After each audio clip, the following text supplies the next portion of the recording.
I said I wanna rock.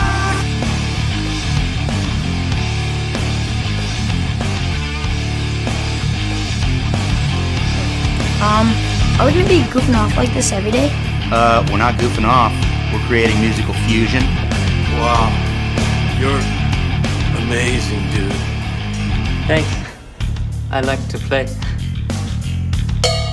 I'm a small reporter from Rolling Stone magazine that's in town to do an exclusive interview with Michael Jackson. I got a fever, and the only prescription is more cowbell. It is time for the Unsigned and Unhinged Meltdown. Hey everybody, welcome to Unsigned, Unhinged Meltdown. As always, I am your host, Frankie. I got with me a special guest, not too far from me, but all the way out in Minnesota. Names of Faces. How are you guys doing? Super duper. Great. Super duper. Thanks for asking. But as we were discussing earlier, they said they were the three jerk-offs on the woman. So yeah. Well, they tried to say 4 jerk-offs, and I told them to revise We've it. been revised, retracted, and corrected. Hey, women can still jerk off. I'm just telling you, it's a possibility. That's true. There's one respectable person here, is what I'm saying. Oh, okay, so the guy is the woman. Gotcha. All right. That's how we roll here at Unsigned Unhinged. I have no filter. I gotta... Ooh, man. Anyway, so, in me doing research, which I normally do, I couldn't find much out about you guys, which was, mildly upsetting for myself, which makes it really kind of fly off the handle when we're doing the interviews. So, the names to faces, like, how did you guys actually come up with that name? Is there like a meaning behind it? Who's gonna field this one?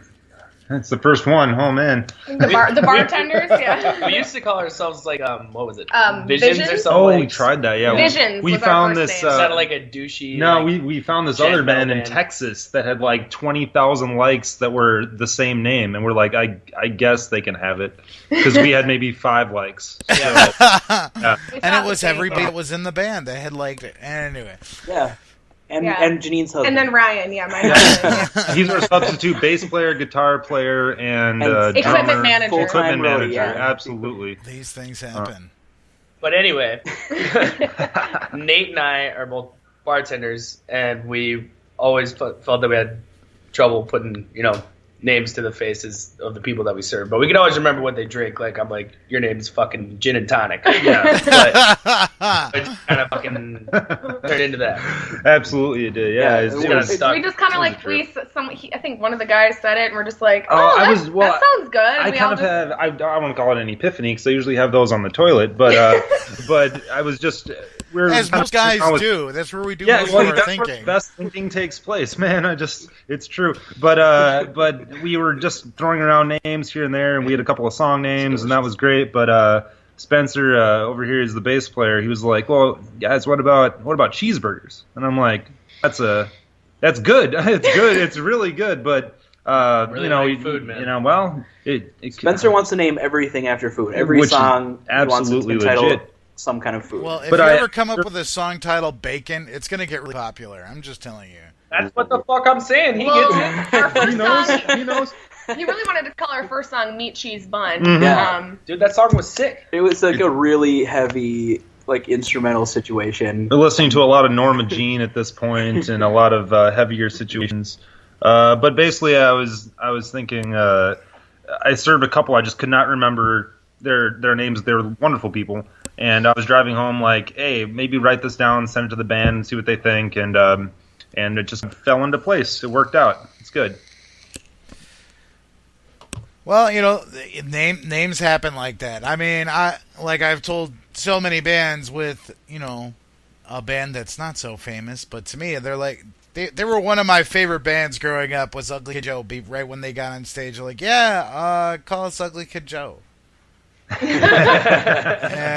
it just stuck. Like, I know they're not like hugely popular, and when you sit there and talk to people like, hey, have you heard of Ugly Kid Joe? And they go, who? And then you mentioned the song that they're really, really big for. You know, the song that they actually wrote on their own, Everything About You, and they're like, and then you say, "Oh, Cats in the Cradle." Like, "Oh yeah, dude." Right. I'm like, dude, that's a freaking. I feel the same song. way about the Butthole Surfers. Or isn't that? I think I had Ugly Kid Joe on cassette tape when right I was on. like in high school or something. Oh, dude, I loved that tape. I played it like crazy, and sadly, you know, they never really came and toured around the area, which really was kind of upsetting to me. But I guess they're back together even now too. So, yeah, we've run into that a lot with a lot of the shows we've been playing lately, like bands from the '90s, like Il Nino and Motograder. We've been playing with that. It's like a flashback.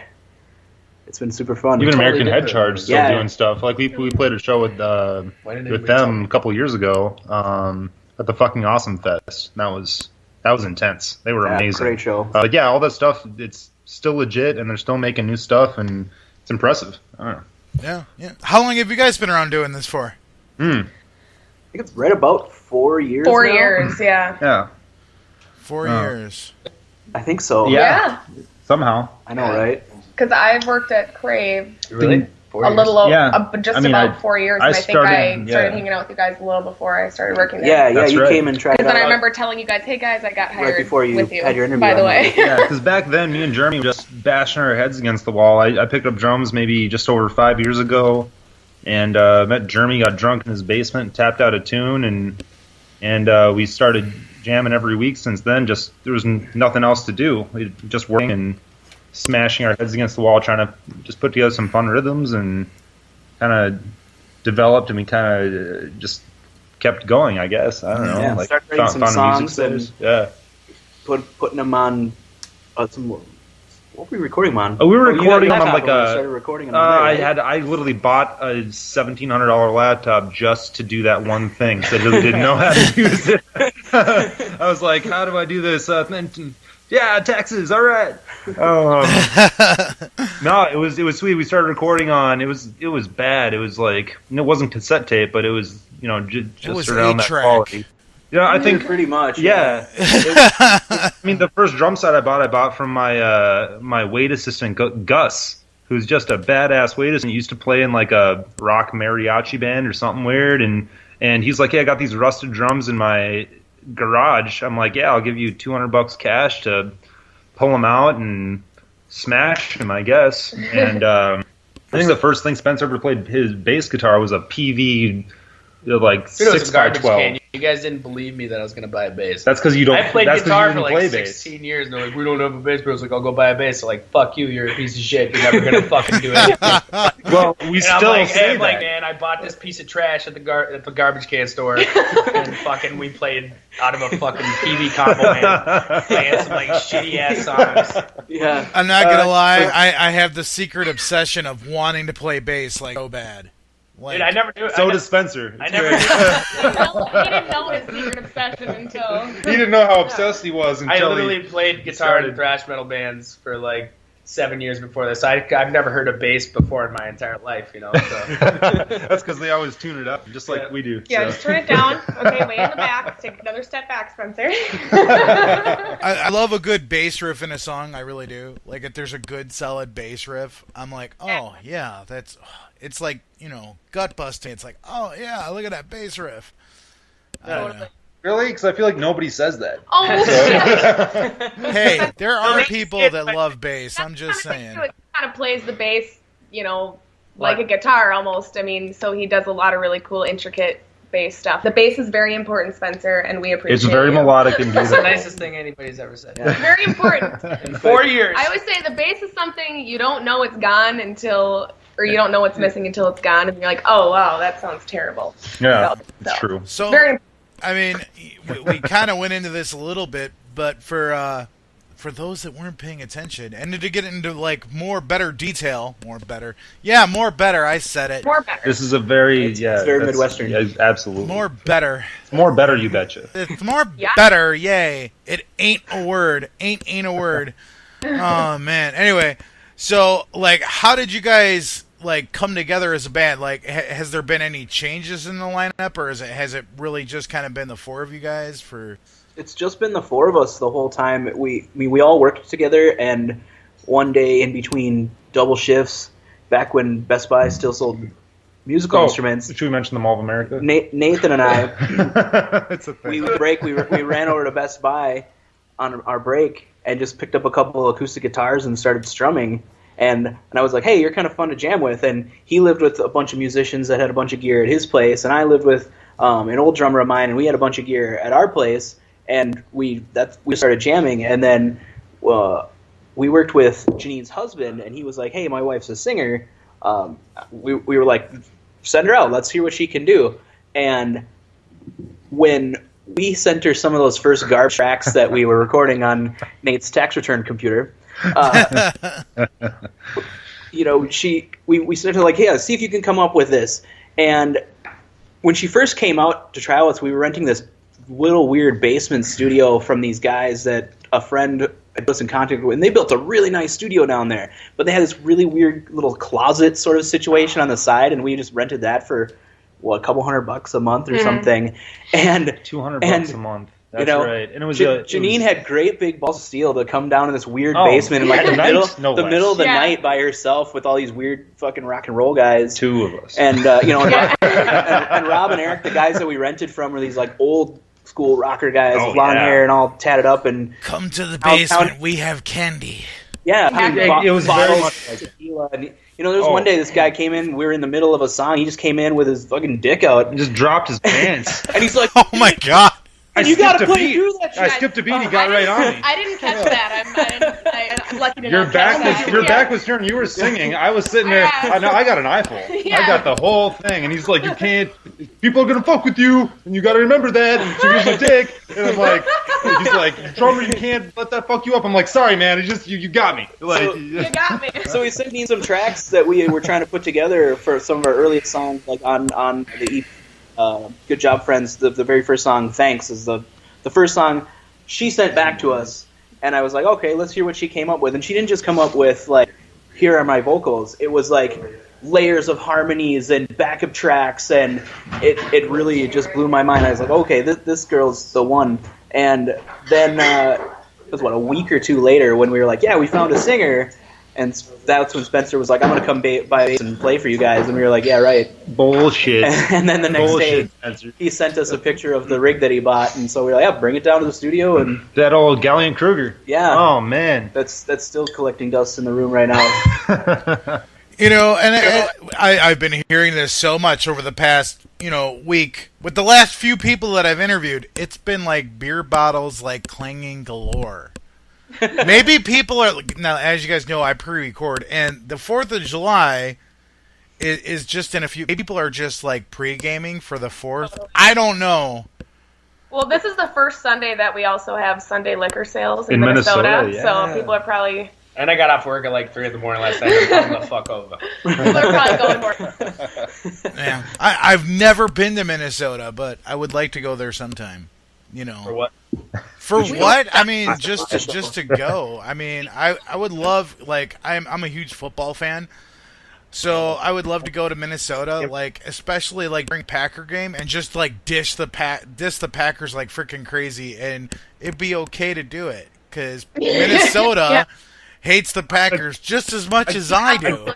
No, I had somebody. I was a Packers fan the other day, and she just stopped talking to me altogether. As bad because it was a customer, and I was like, "Oh man, I fucked up." You're lucky she still paid you. Yeah, she definitely paid me, and she bought tickets to our show, so it's all good. I somehow turned that around. It was amazing. Hey, baby, I'm from Minnesota. I'm a Packer fan. Yeah, deuces. I hate you. I'll talk to you some other time. The route I take to our rehearsal studio every week, I get this great view of the new U.S. Bank Stadium. I think it looks just like a sandcrawler from Star Wars. It's impressive. Yes. Yeah, it's this gigantic diamond in the sand. Yeah, it's really interesting. The stadium is amazing. Yeah, it's like a black diamond. It's really cool.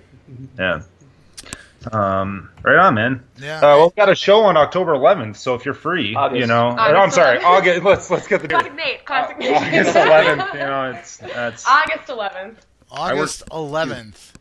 So at Amsterdam Bar and yeah, Hall. we're opening up for He Is Legend. fun stuff. So for those of you that are in Minnesota, check it out. For those of you that are just up for a road trip, boom, go. Bam. Right. Blam. Boom, I just made that happen. So anyway, like I tell everybody how I hear about bands that I have on the show, that like these guys are in Minnesota. It's not, and like I said, I've never been to Minnesota. So how did I hear about Names to Faces? Well, it was my typical networking, and I believe it was Jeremy that I added on Facebook because his profile picture had him jamming a guitar. Yeah. And I said, ooh, this guy's in a band. So I added That's how Frankie does networking for the podcast. I'll just sit there and just be like, oh, this profile picture looks like he's in a band. I'll add you. Way to do it, man. That's how I do it. And then I go, so are you actually in a band? Not Photoshop Jeremy's head. Or is this just you in your room? Yeah, you in your room holding your guitar and smiling. Like a green screen. These things happen. So yeah, I think because of that profile picture, I probably get like 20 or 30 like new friend requests on Facebook a day, and I'm just like, hey, you're in a band too, and you're in a band too. I just actually on Thursday I got in the mail a CD from a band from Cannes, France, and he wanted to send it to me and have me take a selfie with it somewhere here in Minneapolis, and then send him that so his band could like keep that and use that for whatever the hell they're using that for. Their stuff's in Minneapolis. Yeah, right? Yeah, that's hey, perfect. we are really trying to get to Minneapolis. I feel kind of like a dick because I haven't even tried to listen to it yet. I'm just like, yeah, dude, I'll take a picture with your CD. Oh, we'll get around. I might even get the rest of it. Let's hope they don't hear this. We'll get to it. It's just been crazy. He got married like two days ago, so he's got a good excuse for not listening to the CD. So, yeah, fuck him. Nah. You got married? You got married? I did. Jeremy did. Yeah. How much did you have to pay for make that happen? Not yeah. I got paying the girl off, or we had to pay Kayla $10,000. That was the dowry. Yeah, we used to do it in chickens, but now it's money. So I give you 5 chickens and 3 donkeys to marry my daughter. Yeah, sure. Why not? I can use a donkey. Oh man! So you guys have just the one CD that's out right now? Right. Yeah, we're kind of struggle busting getting back into the studio. We intended to get back in the studio, start recording our next album in May, and it's been a great collection of setbacks for everyone. Getting the 4 of us in a room at one time is next to impossible for the most part, anyway. And then the engineer that we like to use, he's all sorts of busy. And everyone's changing jobs and getting married. Yeah. Well, and just trying to. Once we started some pre-production work, like, oh, let's practice recording some tracks. Let's practice some harmonies and all sit down and listen to it. And it's so many changes that we've encountered and made after that. And then we're like, now let's get in the studio and start recording this shit. Yeah. And then it turns out like every room in town is booked for like months, and today we were actually supposed to go down to our Pachyderm Studios, but that was going to overlap with our interview with you, so we're going to reschedule that one for another time. Yeah, but I'm special. You are special. What Jeremy calls setbacks, I just call more drum preparation. I see that as a positive. Like it gives me time to just kick a little bit more ass on drums, and that's what I'm murders about. Him because she wanted a summer release. I That's thought it would be cool, but we can do fall. We'll fall release. Fall release. We did before Christmas, so they can everyone can get the presents for the kids. I agree. Maybe a Christmas bonus track isn't a bad idea. Well, we had a really successful October release for our first EP. The Names to Faces. Good Job Friends. The Good Job Friends EP was really successful. We had an awesome time. We had another band. What was their name? Rising Side open for us, and we just had an amazing night. What was the venue? It was Honey. It was Honey. Northeast Minneapolis. And we got in there and we packed that place full. We had like 80, 90 people around there somewhere, and it was a really small venue and just an amazing time. It was more like a party than a show. We had a really good time. And we can do that again. Yeah, and that's kind of what our intention is. Go back to the same place probably. Yeah, I think we sent you "I'm Not to Blame" and "Alone," and another song's called "What More Can I Do," and "The Knife" as well. Mm-hmm. So "Alone" and I'm not to blame. They're on Bandcamp.com, I think, right now still. Yeah, they're on the website. And then the other one's on iTunes. But those songs will be part of our new album as well. We're going to remaster them and put them as a couple of extra tracks on the next kind of thicker EP that we're going to do. So hopefully we're on the ball about it. It's going to happen no matter what. The song's written. The songs are written, yeah. Songs are written, they just need to be... Yeah. So, we already started talking about the music that they gave me, so you kind of got a spoiler already. Guys, but it's all good. It's all good. Spoiler. Dude, I'm bad. Luckily, I barely know how to use YouTube. Otherwise, I'd spoil everything. Look, he's been naughty. Quick, someone spank him. All right. Give me the bullet points, you guys. Jeez. My bad. So the first song that we're actually going to play is Alone. So how did the writing process for Alone go? And is there like a deep-seated meaning behind the song? Well, I wrote the lyrics and the melodies to that. Actually, Alone is an interesting that you asked me the meaning, because that it does have a really good meaning. It's just about being in the music industry, and I mean, I've been doing this and wanting to be a singer since I was really little, like 8 or 9. You are a singer. I know. Yeah, I'm a singer. Yeah, I'm a singer. Yeah. So I've been, and just kind of like your struggles in the music industry and like feeling, is anyone out there? Can anyone hear me? Am I alone? Like I'll you as a musician put in so much work, and not necessarily very many people hear what you do. So it's just kind of like an anthem to that, We've all had those shows before where like you're playing to like 5 people that kind of wandered into the venue you're at. Like, is anybody listening? Even beyond the music, that hit me on. I think that hits a lot of people on a personal level too. Yeah. Just in like being alone at a new job, or your family's not around you, or something. I took to a different level, I guess. Yeah, when I heard the lyrics, I was like, man, these are awesome. Like, a lot of people make other people's songs, correlating with their own lives and how it means, and I was like, I don't know, I really enjoyed the lyrics a lot to Alone, and that just made the whole song that much better. And as far as the writing process, for that one, we just kind of all did together, I think. That one really came together quickly. How did that? I think that like you guys had your little guitar riff kind of thing at the beginning, and the verses kind of written, and then I kind of came and was like, all right, we need to kind of change the chord here for the chorus. And was that the first thing we wrote on the 8-string? Alone? I think it was right after I got the yeah. 8-string. And then I also just started bringing in my piano to some of the tracks. So that 8-string gave it super depth. Plus, Spencer's bass was super funky for a little bit of the pre-verses, and I really helped me connect to a really fun jamming part on the drums. And it ends really. I love the way it ends. It's probably one of my favorite endings that we have. It's pretty sharp. So. All right, guys, so check it out. This is the first track we're going to spin for you guys. This is Alone. Yeah.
And as they say, the ending is really just a great ending. It was one of your favorite endings to the song.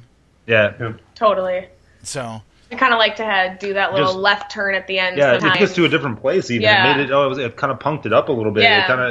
It was a really flowy song with a couple of different parts that we were trying out, and all of a sudden it ends with this really nice basic rock and drive. It was super cool. It's like, oh, let's take a right. Nope, we're taking a left turn here, but we're supposed to go right. But we're not. Nope, we're going left. Hold on. Yeah. I think you zigged when you should have zagged on that one. First time I heard man. over that ending part after that break, I was like, "Oh, that's the deal right there." I remember that exact moment. Yeah.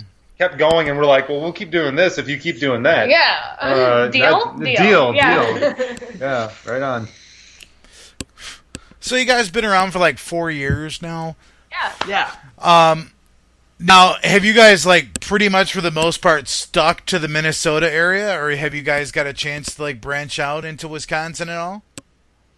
Not yet. We've just been pretty much Minnesota the whole time. Yeah, we've all been working full time as well, and we get our practicing every week. We try to play about at least a show a month. Yeah, at least. Try to. Yeah. So I'm gonna have to change that, guys. I'm gonna get him down here for an Unsigned Unhinged Meltdown show. Watch, I'll make it happen. We're there. Yeah, that would be awesome. That would be sweet. Absolutely. I like to expose musics to everybody. Like I have the one show that's coming up, man. I got people from Rockford, Illinois, and we're in Wisconsin. We got a band from Rockford. We got a band coming from like Wausau or something in Wisconsin. And then another show, I got a band coming up from Chicago. It's like, I got bands from Indiana that want to get on my bill for Mantra. Yeah, I gave you guys a shout out. What's up? So, like, I have bands all the time like, dude, yeah, if we're in the area, dude, we'd love to do it. And I'm like, dude, hell yeah, dude, I'll make it happen. I don't care.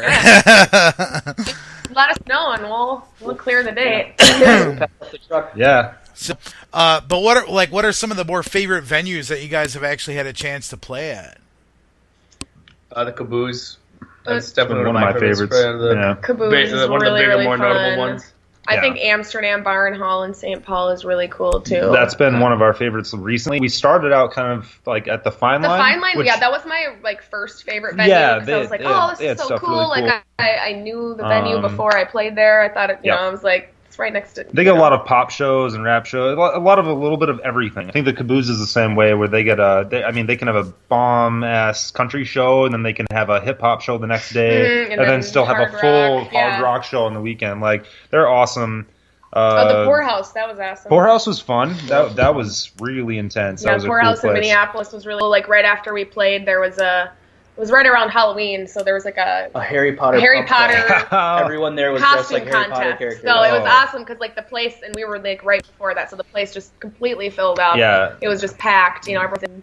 Dude, if there was a Hermione Granger cosplay, I would have been like, "What's up? How you doing?" Oh, it was there. Oh, it was there. Dude, I'm all about Emma Watson. I kind of got I got my Emma Watson. You're not thing alone. Going on. You're not alone. No, my husband. Hey, that song. my husband's dying on the couch right now. Yeah. Hey, he's a smart man. I'm just saying. Dude, you're smart. Emma Watson, dude. Seriously. And then we got to watch her grow. Like, if you watch the first Harry Potter all the way, it's like... Yeah. It wasn't weird back then. It was totally fine. She was, exactly. And then, like we were younger, too. We all grew up together, so that's okay. Y'all are old as fuck. I'm the only one that grew up at an appropriate time. I sat there... Spencer's just one of our band. I see her now... And then I go back to watch the older Harry Potters, like the first 2 or 3, and I'm like, dude, is it wrong to say she got really freaking hot? That's what I'm saying. I'm like, is it wrong to say, dude, she got hot? And I know a friend of mine had never watched Harry Potter. I know, right? Never seen Harry Potter. Not seen like Star Wars. Almost, yeah. Which, somebody by the admit way, that to me. I just last year, Ryan? That Ryan, my husband, made me watch. Oh man, man, really shouldn't bring this up in an interview. I was gonna say Frankie, you're gonna have to cut this out. You can't admit that. That delegitimizes us. I know. I mean, I'm bad at seeing movies, but I'm trying to get better. So well, you know what happens on Saturday. Or actually, it happens on Friday. Spider-Man: Homecoming. Oh, yes. God, I'm so going to be there. Oh, man. Oof. We're going to try to get Janine to dress up like Wonder Woman at our next show. Yeah. She's already got the cape thing going on. Totally. So, I just need the little... We got to keep up with the times. We're really running out of ideas, man. What about Spencer's gorilla suit idea? Dude, you gotta get her the cinnamon buns. Get her the cinnamon buns and have her dress up as Princess Leia. Oh, the white robe. Oh, in my old band, we used to have this kid that just like got in a gorilla suit, and then he would jump into the crowd and just punch people in the face. So I think that'd be really terrible. Minus the assault. Minus the assault. I think physical assault's fine. Yeah, it was a metal show though. Yeah, you can do whatever you expect to be Spencer assaulted. used to be in a band called Militia, and they were just shredding things apart. My goodness. But that's they're like awesome. a lot of. I think that those influences and like mixing together is really about like actually what makes our sound. Our sound I is. want to actually talk about the band for a second. I mean, yeah. Like Jeremy was in a metal band, Yeah. and so was I. We fucking. I'm like a what the fuck is super. going on? Yeah, well, your background is just you just like all music. Me, You know, like Blink 182. I was that guy. I was the Yellow Card, Blink 182, Incubus. Give me all that. Yellow growing Card up. is a violin, and they played pop punk, man. Yeah, I was super into it. It was so great, and then I jammed a little guitar in the Baptist situation, and you got to get that church band in there. The Baptist situation. I know. And these things happen. So I mean, now you guys said that you like for the most part you try to just get one show in a month. I'm sure you get those chances where you get more than that, but yeah. Like, I mean, what have been some of the more memorable bands that you guys actually had a chance to share the stage with? We just played. What day was that? 2 weeks ago, Thursday. Wednesday night. Yeah, it was a Tuesday. I was there. I saw it. It was on a Tuesday. Back in the day. We played with Stitched Up Heart and Hell or High Water. One of the guys from Hell or High Water used to play with Atreyu. I think it was That's the right, I drummer, knew that motherfucker. but we didn't want to be the jerks to go and ask like which guy was in the Atreyu. drummer. But they were two of the most fun bands we've played with yet. Totally. Like the singer from Hell or High Water was Incredible. so amazing. He had like the best screaming voice and like beautiful singing voice. And he's just a he bear. just went back and forth. Yeah, he's just a flawlessly. bear of a man. Standing on the bar, singing, taking shots, and then he went and carried the guitars Giving around high his fives. shoulders for a while, giving everybody high fives while he's walking around the crowd, just belting it out. And then, Stitch Apart headlined that show, and they were super great. And the singer, at one point, she brought out Mixie. She's the Khaleesi. Khaleesi. She's the Khaleesi. Yes. She's like if you mixed Lacey Sturm with Khaleesi. Yeah. And put her on a cupcake pool floaty and had her crowd surfing while singing. That was so much fun. The things that happen, man. I'm just saying. We also got to play with Wayne Static. Yeah, Wayne That was Static. cool. Yeah, I was in the other. That was like our fucking second awesome show fest. ever. Yeah. Not ever. That was like the second year we did it. Second year. Was that the second year? second year. I thought Didn't he pass away though? Yeah, like Yeah, a couple yeah. months Right after after that. the a couple months yeah. after the show. It was Yeah. only a couple months after. That was tough. Well, you could be like, hey, guess what? We actually got to play with Wayne Static. Yeah. Mm-hmm. I mean, how many people can say that? I mean, Not a lot, but how many people could say they got a chance to see Kurt Cobain? Yeah, Right. Not even many there. Yeah, So, that's what made that Vacuum Room studio so cool. We get to tour where Nirvana just recorded their last, In Utero. That was really that's gonna be a special time for us when you actually get a chance to get out there. So Yeah. beer. This is just like a Tuesday. Yeah, it was a Tuesday. I'm telling you, man. Oh, bad. So, like, when you guys are like playing, when guys are playing a show, do you guys prefer to have like a large stage where you guys can interact with each other more, or do you prefer to have like a smaller stage where it's more intimate with the crowd and such? Oh, absolutely. Big stage. Yeah, Yeah. more in the better. We got a lot of I don't know. Sometimes I bring my piano, and if I have that, and then if I'm sometimes on Nate's drum set. We've played some of the small. Yeah. We made sure we played some of the small stages in Dude, at Minneapolis. Palmer's Absolutely. Bar. Palmer's Bar. What did we play? It's like a raised. My leg cramping up because I literally couldn't move. Dude, I was my balls were directly over a stair set. Like there was a Oh my! Yeah. One of my foot was on my left foot was over the stairs, my right foot and I almost died like 6 times because I had like 9 shots. It was fun. Because there's not much room for much more than a drum kit on that stage.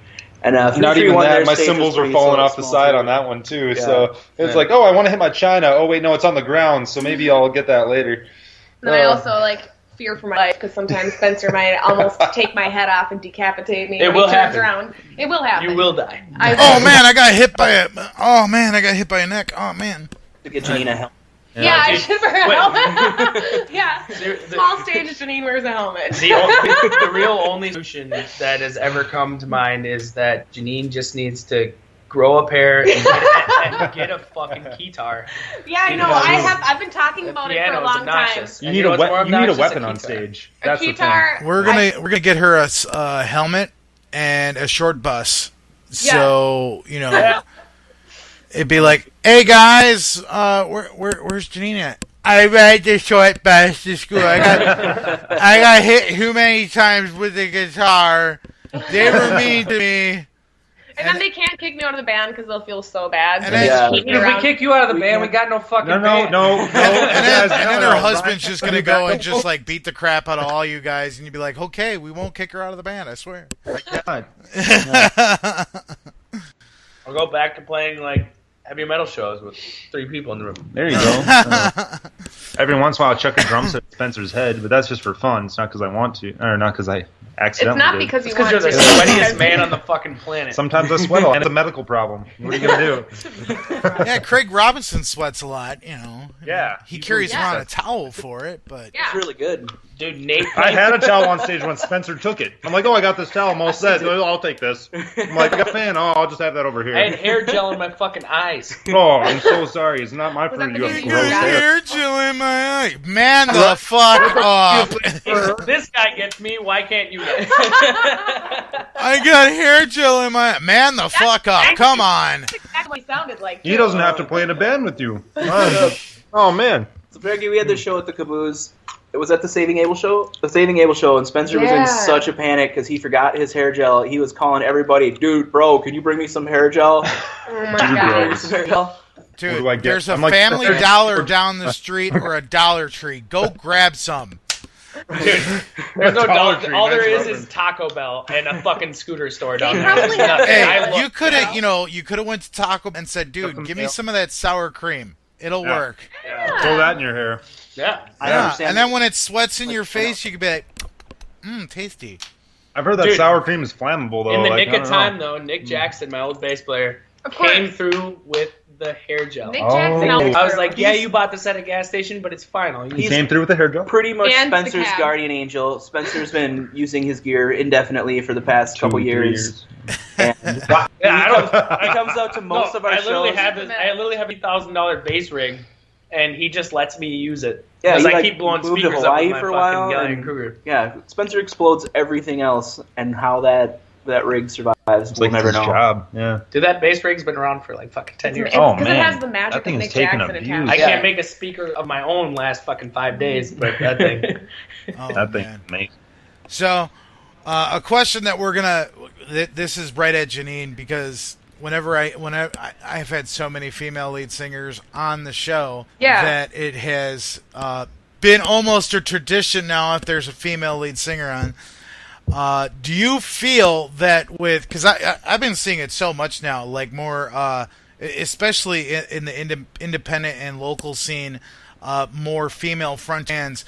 Do you feel that a lot of bands are just using it as a gimmick, or do you think that it's actually like a real thing?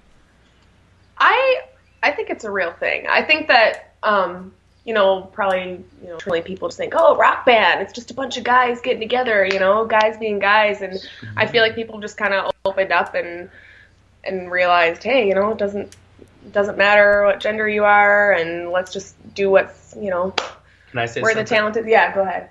Fucking. I could see. There have been a lot. I'll say this. Though. I know that. A lot. But Janine nor us is anything of like the cookie cutter rock and roll band. We're just us, man. We have a different sound than anybody we play with. We don't sound like fucking Evanescence just because we have a guitar and a fucking singer and people reference that all the time. But that's all that people have. People. Or Paramore. That's been a more positive. I've heard so many people now that have said, "Oh, if bands have a female lead singer, they're trying to get more guys to the show because it's eye candy." And I'm like, dude, doesn't really matter if you have a female lead singer. Yeah. If she How's looks music? good, Yeah. doesn't matter if she looks good. She could sound like someone farting on a snare drum. Yeah. You're not going to get anybody to the show just because someone looks good. I did that once. We're not doing that at all. And I have noticed, like, as we've been playing more and more shows, I'm like, oh my god, like, they're usually, like, half the bands are female lead singers, and I think it's great. That's because we were with Bobby or whatever, and he tries to put us on those shows. Yeah. And that's great to play with, like, he's always asking us, like, what kind of shows we should be put on because we have such a different sound, and it's really just, we can go with anything because we do have a weird sound, and that's It can be really a what little sets us lighter, a little apart. heavier. I totally agree. I see a lot of bands being kind of formed and put together by other promoters, like mainly out in like maybe West Coast or something like that. Nickelback, you know. And... Right. Like, well, maybe you should be with this one and this one should be with that one, and they kind of get put together like a puzzle. We just kind of... And this was very organic. Oh, man. And so... But I know what you mean. I've heard that argument before. We're all just friends, and like our singer happened to come and try out, and she has a better voice than 99.9% of the bands that we play with. So that's all. It's not about like sex appeal or anything like that. It's When- just about us being. Yeah, us when and me doing and it. Jeremy were first starting things and jamming hard, we were kind of discussing like, well, what if we actually do something? I just said do, but also, what if we do something? And this is before we even thought about bass or singer or anything. We were just kind of like messing around and smashing our heads against the wall. Or like we at least wanted to not be, exactly like you said, like cookie cutter, this and that. We weren't going to have that vibe anyway, and we knew it. When Ryan approached us, said, "Hey, my wife's a singer. Why not?" Janine started she has her solo career as well. And she has amazing songs. If you haven't checked some of them out yet either, but it was just like very pop, very. Yes. Well, what would you Super say, pop, like lady? Well, I grew up like wanting to be Mariah Carey, Right, so she yeah. was a huge influence to me.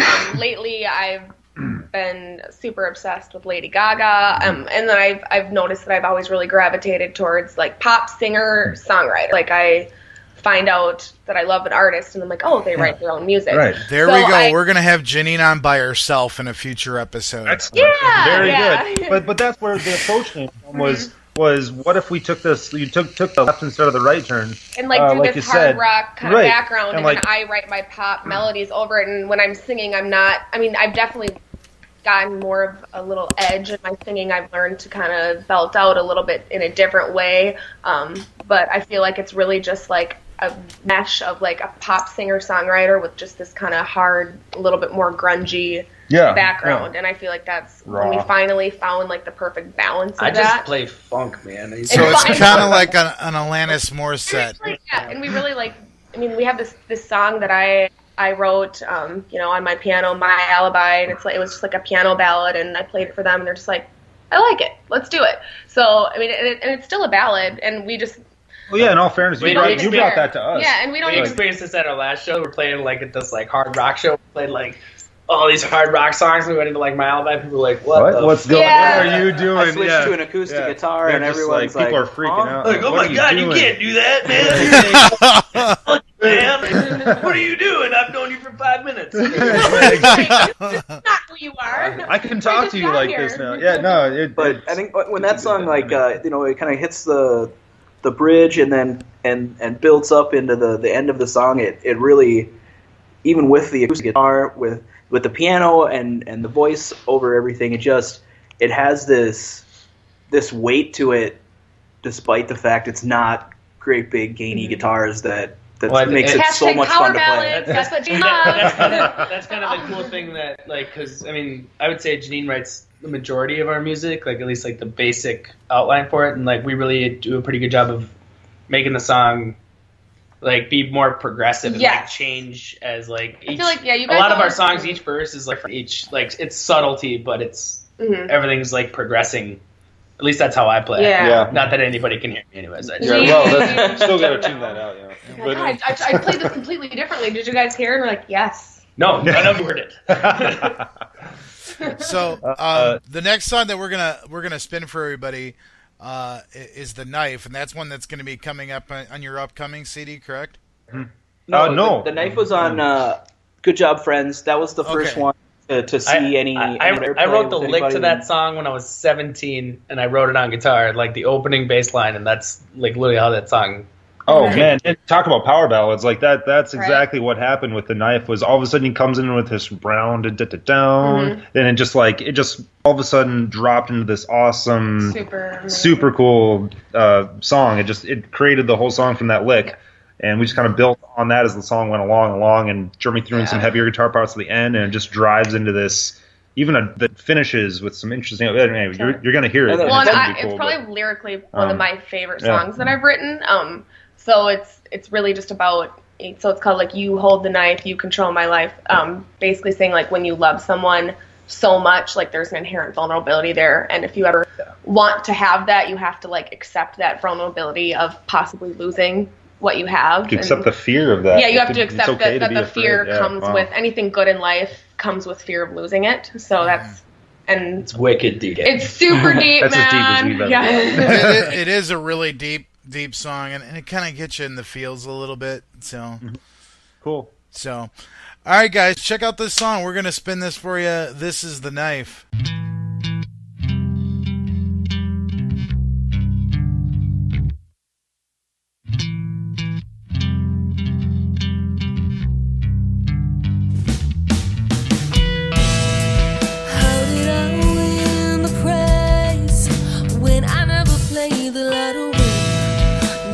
Treasure is mine, and I wouldn't trade it, but I think that is there a catch?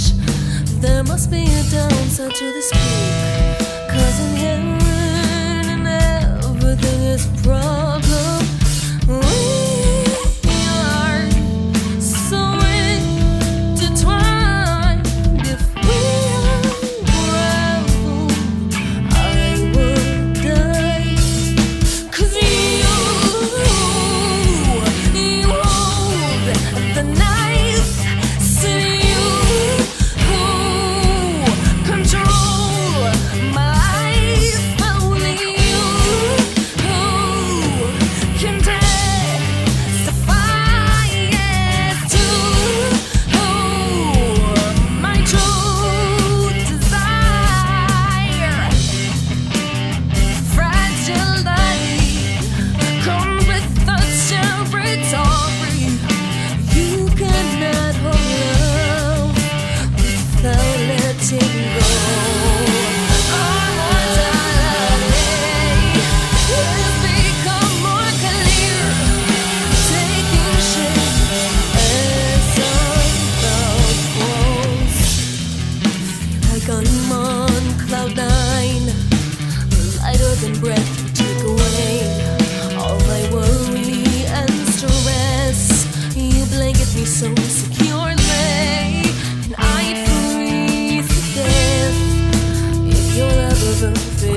Where's Janine with her DC? They're cheersing, and I don't have a drink, but they're cheersing away, dude. Send me some. I was gonna say over here. He only drinks mojitos, but we don't have any mint. So. I drink a mojito. Anyway, as we were talking during our break, I gotta let you know when I'm not recording because I made a comment and he was like, "Oh man, I did it again," and I'm like, "Dude, but I'm not recording, so you're okay." But you know, this is a subject that I bring up with every local band because technology has like gone like so mainstream now, especially social media. Like everybody now. Like I'm not even lying. I got my first smartphone like about 1.5 years ago. And I always said I have no need for a smartphone. All I need to do is text my friends and call them and that's it. I don't need to have Facebook or anything like that on my phone. I'm okay. And then I got my first smartphone because they didn't have like the kind of phone that I was looking for. And then I got a smartphone and I'm like, dude, how the fuck did I go without a smartphone for so long? Right. Like, my God, this is insane. Google things. It's I dangerous. just Google everything. It's a slippery slope. Yeah. I'm going to a homie's party later that literally has a flip phone still, like T9 word. Oh my gosh. T9, dude. T9. I was like, T9. that was so a year ago in my life. that was on a Wednesday. Like that happened on a Wednesday. Nothing happened on Tuesday. This happened on a Wednesday. Other thing was Tuesday, yeah. Everything happens on Tuesday. Show on Tuesday. The answer is always C. Flip phone Wednesdays. Yeah, it's like a Anyway, so throwback thing. but like everybody's like glued to social media now. I remember back in the day where it's like, oh, there was something happening, and people would hand out flyers. Now you're not from this area, but there's a huge mainstream band. Well, they were mainstream for a while. That was literally like 15, 20 minutes away from where I grew up, and that was Local H. And Local H was doing a show at their typical bar that they went to, which was Fritz's Corner, and there was flyers that people would hand out to people. This was before the internet, you know what I mean? And well, the internet was around. You had AOL, and I think Prodigy was still going at that point in time, but I could be wrong. But that's how people found out about things. And then MySpace started to happen, and then, I mean, I think Facebook was just like, MySpace? Pfft, yeah, whatever, look what we can do. And, like, Facebook, like, I have friends now where it's just like, oh, you're getting married. We're not sending out invitations. We got a Facebook event. It's like, wow. Yeah, how cheap can we be? I mean, not saying that it's cheap, but it's just like, that's literally like the best hold of it. It's just like, oh yeah, like people say to me, like, life's going. Like when people are talking to me, you know, for the podcast and everything, you know, Unsigned, Unhinged Meltdown. They're like, how can I get a hold of you? I'm like, well, you can email me, but I guarantee you it's not the best way to get a hold of me. Send me a message on Facebook or call me. That's the best way to get a hold of me.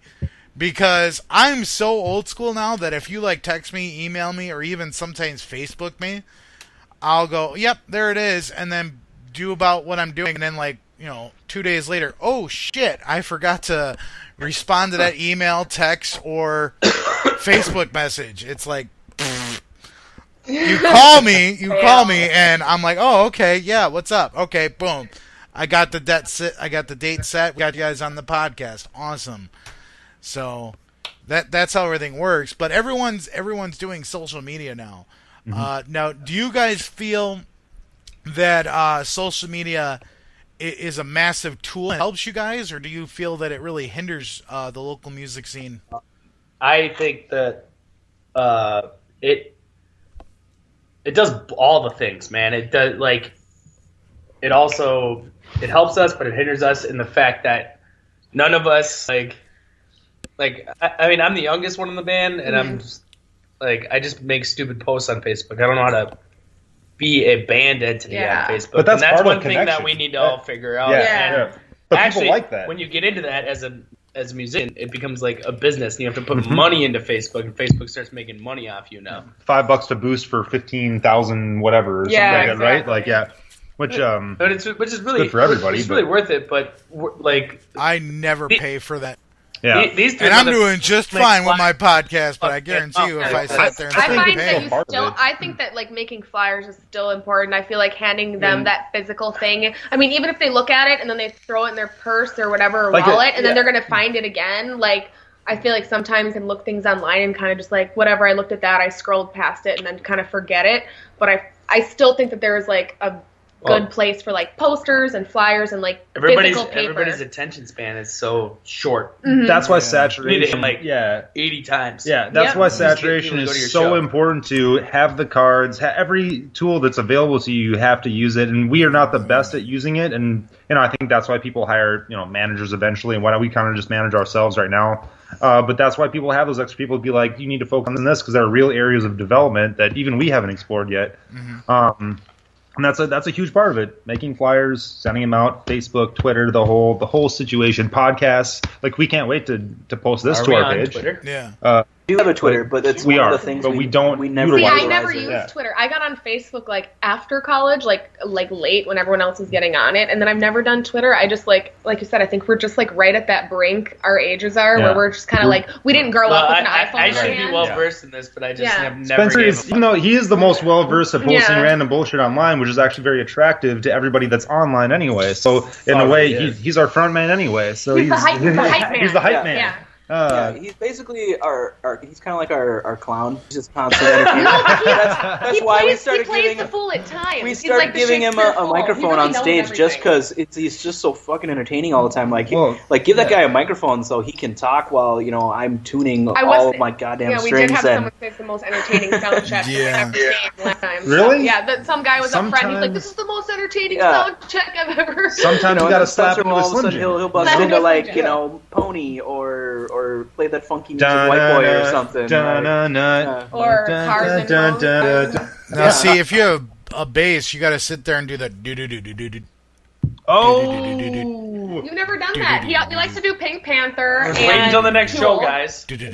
Saving Come on, everyone, the 8-bit. The Seinfeld theme song. That's Spencer's Yeah, next no, one. no. Oh, yeah. I got Wicked Stone, tried to learn that song, and I was like, fuck, that's hard. Man, I'm glad that we don't have to say anything on this show just yet. 'Cause, man, I'm just telling you, some of the things that be said on this show, man. Dude, I'm Woo! like a pirate. I'm trying not to talk It as would just much be like as a big should. long beep whenever Spencer's talking. man, podcasts are like HBO. You can do whatever you want. Yeah, Even so, though you know, just like back in the day, like, Spencer, he's Spencer's the young one, right? Yeah. Yes, Yeah. yes. So But in Spencer Dodgers, probably does fuck not that. know about this, but George Carlin, what are the things that you can't say? There's the 7 dirty words. Dude, my dad is George fucking, Carlin my dad was is his like dad. fucking 75. Like, I'm in this God. weird fucked George up Carlin, man. I'm telling you, that man, George That guy Carlin. is Whew. tough, man. He's the granddad of comedy. That's all I could say. Yeah. Oh yeah, he's awesome, dude. And then you had Eddie Murphy before he got PG. And then you had Dennis Leary, Dane Cook. Now we have Kevin Hart. It's like, dude. Yeah. Oh, Kevin Hart, man.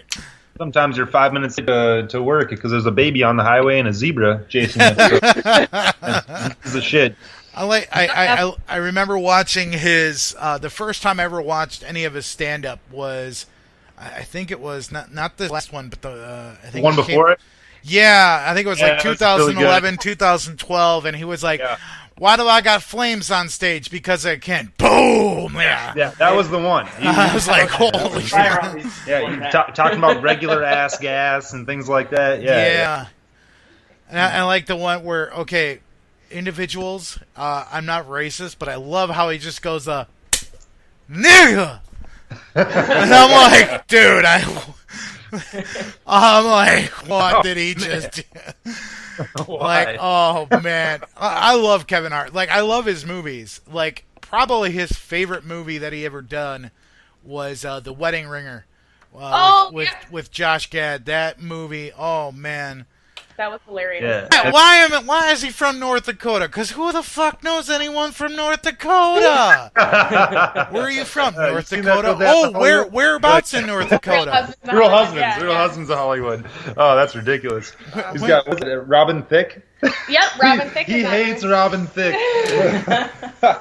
Oh, God. Anyway, I digress. Back to the Man, I'm telling you, the great thing about the Unsigned Unhinged Meltdown is we digress and go on tangents so much. And I digress. These rabbit trails are how we write songs anyway. It's all good. This is like this is basically just like Wednesday practice. This is our practice, Practice, and every once in a while, someone will go, you want to play a song? Jeez. I'm actually going to be having a band on here in the future, which they're going to actually do an acoustic set on the show, and they're my good friends Resistance from Racine, which I think I live like 10 minutes away from their house, and they got like all the stuff in their house where they can do it. So that's going to be awesome. So guys, look for that one. If you give us like a year or 5, we can probably do that. A year or 5, they might be able to pull that off. So Resistance, you're already ahead of them. So anyway, moving right along.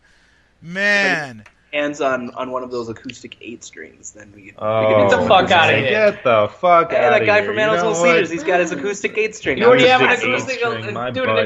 Any 8-string is obnoxious enough. It's already gonk, gonk, gonk, gonk, gonk. Like, yeah, it's pretty, sounds like duck pretty heavy. It sounds like somebody farted on a snare. You said that best, Frankie. Yeah, yeah. Oh, you know where I got that line from? Air with Adam Sandler and Brandon Fraser. Right. It's Pip farting on the snare drum. God, what a great movie. Dude, Adam Sandler's the pool boy. What is he like? He sleeps with all the chicks. Like they just can't stop him. Yeah, he's just a madman. He's just a mad dude. This is the best role he ever played. Awesome. Like, I mean, for him in his life. Yeah. For him. I'm a huge movie buff, and as I discussed with Sweet Talk earlier this week, I have 1,500 movies that are on my Vudu account. I don't know if anybody knows what Vudu is, but Vudu is you buy a Blu-ray or a DVD and it says get the digital copy. There's where your digital copy goes, Vudu. And I have 1,500 movies on my Vudu account. Whoa. Because I don't like having the physical copies anymore because it takes up space. Yep. So just put everything on the digital. Yeah, it makes moving a bitch. Yeah, exactly. I mean, the only DVDs I have my TV shows that, I watch, I'll watch over and over and over again. Like, from when I grew up, I have Dukes of Hazzard and Knight Rider and A-Team, and then my favorite show of all time, Supernatural. Yeah. And then, I still have my Firefly. I mean, dude, that show. Firefly? I have seen One of my fucking favorite shows of all time. That's one of the greatest shows of all time. One of the saddest, didn't follow up with anything. Fucking dopest shows I've ever fucking seen. Well, they had the movie. They had the movie Serenity. I know they had the movie, man, but that wasn't good enough. That show was so sick. They need to bring it back. I remember there was memes floating around on Facebook where it was, what's that stupid show? Glee. They're like, Glee is lasting 8 seasons, but we can't have Firefly for a second? What the hell? Firefly World got screwed by that, man. Oh, it's sucks. too bad. I'm a total nerd, so I fucking, that was one of my favorite shows of all time. Yeah.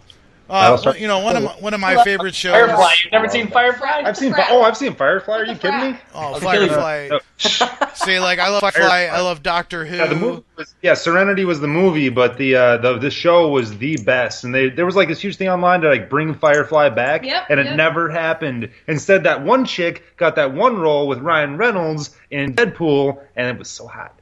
And then isn't it the guy from Castle? Isn't the guy from Castle? Isn't he Nathan? Oh yeah, the Castle guy. He's the guy from Firefly, right? I think so. Am I right? Nathan, okay. yeah. Nathan. That was pretty sweet. Remember how we had that whole conversation about Firefly, and then Nate came in and was like, "Oh yeah," that entire conversation we just had. Because what was her name in Firefly? She was the really professional. The person that everybody wanted to sleep with. No, you know Firefly. You know Firefly. Gets up and walks away. That's who just got up and walked out. Mic drop. Show but doesn't know the girl. Oh man. Which one are you talking about? Firefly. No, but which girl? The girl that was the She has the tits? What's the best name? No, You no, know? no. What's the best fucking name for hair? her position? She basically Are was you the talking about Kaylee or River? not River. He never knew their name. You even know their name? The first one. Oh, Kaylee?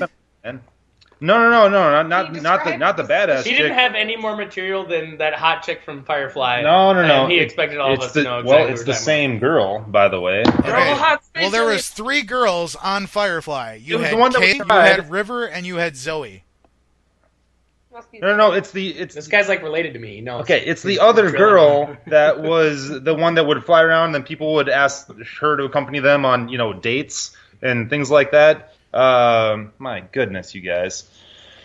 Can you just IMDb this on your? Oh yeah, I'm gonna look it up because you guys don't So seem to know you what the can- fuck yeah, you're talking you about. look it up. Are you talking about Saffron? He doesn't. I mean, Nathan is the master of misinformation. Oh my god. And when both of the huge Firefly fans don't know what the fuck he's talking about, he's probably talking about a completely different show. Nope. This girl called Star right Trek. Have you here. heard of it? Alright, Deanna Troy, that's what he's talking So about. is that I'm girl? gonna prove you all, motherfuckers. Is it this girl right here? No, absolutely not. It's not that girl. Dude, all I'm saying is that on Firefly, Kaylee was the hottest. That's all I'm saying. Haley you. was super hot. She's fixing everything and telling everybody to fuck It was off. up. Look, it's not there, right? Mhm. No. Zoe. Dude. Dude, OMG. right here. My goodness, everyone knows her. That's Are you just- fucking that's- kidding me? The chick from Deadpool. That's her. Yeah, the name. chick from Dead. Oh, yeah, right, that is Yeah. her. Sorry. Morena. Morena, but Karen, so hot. She played. What was her name? Inara. Inara. Yeah, Inara. He's gonna Right have on. to cut out like Inari. 10 minutes of shit. Okay, so Inari, she let's was the, move on from Firefly. Oh man, Okay. Inari. Yeah. How do Yeah, you how do we not Firefly plants? Inari, same You person mean as like in the tofu Deadpool. packet filled with rice? Inari She was. sushi? What do you call it when you? Okay. Oh my god. Nate's alright. Nate's I okay. can't do this. Oh, gosh. See, we could talk about Firefly all the time. It's okay. My goodness. Okay, so he's okay now. He's okay. He figured it out, and he was talking about someone that isn't even as hot as Kaylee. So deal with it.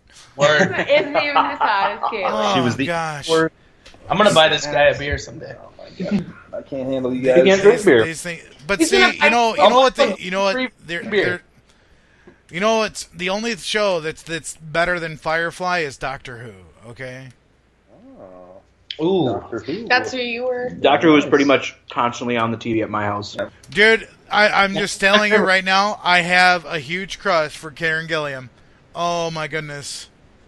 I have a thing for redheads. So Karen Gilliam, if she happens to listen to this podcast and you want to give, a big guy a chance, come find me. I'm in Racine, Wisconsin, and I will gladly open up my door to you.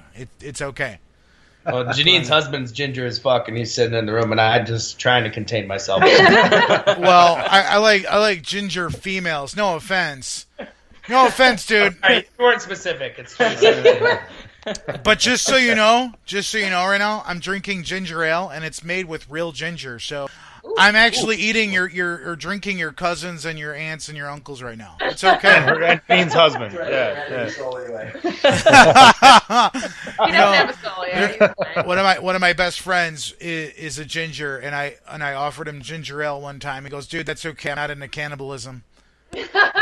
Nice. Really? I love that guy. Kenny, there's a shout out for you. Anyway. Kenny. Like, dude, everyone's saying your name, Kenny. Oh my god, you killed Kenny! Oh man. That was a really good impression. Yeah. Yeah. You should do voiceover. I think it'd be okay, I have done so many good. You should do podcasts. I should do a podcast. Wait a minute. I am doing a podcast. Oh my. No, I have been known to do very, very good impressions, and listeners have not actually heard my impressions. So, but I have done a really good Cartman. I can do a really good Cartman. Hey guys, seriously, I'm fucking fat. I could do Kermit the Frog. Ooh. Kermit. Let me hear it. Nate. I want to hear it. I hurt myself today. Yeah. I feel bad for you. That was I'll really bet. good. Yeah. Let's see. Yep. Yeah. I can do Yogi and Boo Boo. Oh yeah. Yogi, your butt's on fire. Later, Boo Boo. My butt's on fire because I was going there, honey, for the bacon and biscuit. And There it is. I farted right into the fire, and now my butt's on fire. The big gasket. Yeah, no, it's great. But Yogi, you should stop, drop, and roll. That Kermit Frog was right on though. Yeah. I hurt myself today. I used to be able to do Beavis and Kermit Butthead pretty duet. good. A Kermit off. Dueling Kermits. Miss Piggy. I can't. Don't cry. Don't cry. Oh wait, don't cry for me, Benjamina. Someone needs to sing Kokomo by the beach. All right, here we gonna go. We're gonna do a Kermit the Frog. Ready? You know, when you guys call leapfrog as a game, we call it a sexual position.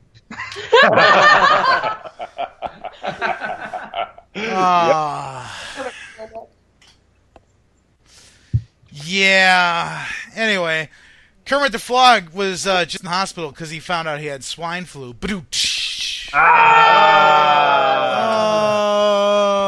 Oh, yeah, that was lame. That hussy Miss Piggy. Yeah, you know, my roommate's name is Kaylee, so I hope she didn't hear me when I was talking about Kaylee from Firefly, because she'd probably go, I'm not into you like that. But anyway, she had a really cheesy, intense joke. Seeing as we just sat there and I brought about swine flu with Kermit, have you guys ever had sex going camping? Man, it's really intense. Yeah. It's really intense, man. That's super intense. Yeah, she told me that, and I was just like, what? Oh. She told me that joke, and I was like, wow, that must have been really exciting. I will go get my college degree, guys. I can show it to you. She was trying to think if she's ever had sex. I was actually just thinking about how I just don't camp. I don't go camping. I have a college degree. I went to Harvard. Yo, I don't do camping. I like not camping. Is there a AC there in the camp? Is this as long as there's like room AC, controlled? a bed, a fridge, a TV, That's not camping. That's like going into a cabin. That's just being indoors. Wait Oh a man! minute. So enough tangents, if you will. The next song we're gonna spin for you guys is "Blame." Which this song is it's one of those, like, you guys have a lot of songs that just kind of hit you in the feels. You know that? Yeah. Thanks. I mean, Yeah, there's a lot of songs. Janine writes them. Janene's so. no, actually, Yeah. I read all the Well, I like write the lyrics. This song was actually written for a friend of mine that went through Yeah. a breakup. So someone we are all kind of a little close to, actually. Yeah, so, someone we so all we all know. took it kind of we're personally. all disgustingly close. she was with a person for a really long time, and one of those on and off again at the end, and When and it was just to show that she's not to blame, and she did what she could to try to save the situation, and it just didn't work I think out. it's tough not to blame yourself for everything that you could have done right or wrong. Exactly, in a relationship, sometimes yeah. you have to forgive the whole situation, and that's what the song I think was really about. It's hard not even to think about while you play the song, which makes it that much better even on stage or when we play it a lot out. I struggled with this for a minute, thinking, "Oh, fast! I want to play it harder and faster." But as I relaxed into the song, it just became more for me. Jamming. It really picks up, and it's quite a cool song. Yeah. That's So, exactly how we feel, Spencer. guys, check out this song that we're gonna spin for you next. This is "Blame."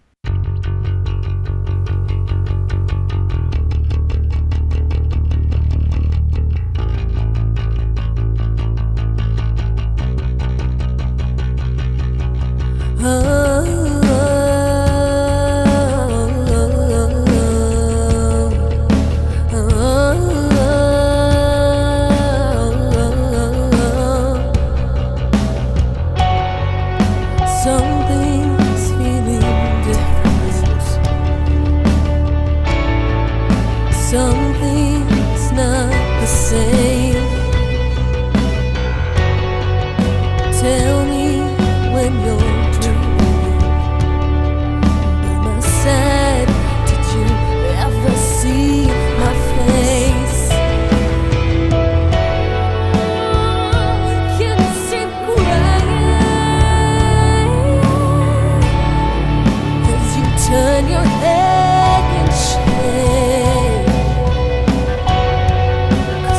knows I tried to fix this. We're broken just the same, but I am not to blame. No, I'm not to blame. I said for sure. My intentions always clearer than day. You know deep down that you can't say the same. I'm not to blame. No, something's feeling empty now that you've let go. I am trying to convince myself that it's better that you're gone. Oh, can you hear me screaming? No, I keep it all inside. Feel like I'm a hurt. It's burning me alive, but I'll survive. Oh, I'll survive. I said for sure. My intentions always clearer than day. You know deep down that you can't say the same. I'm not to blame. No.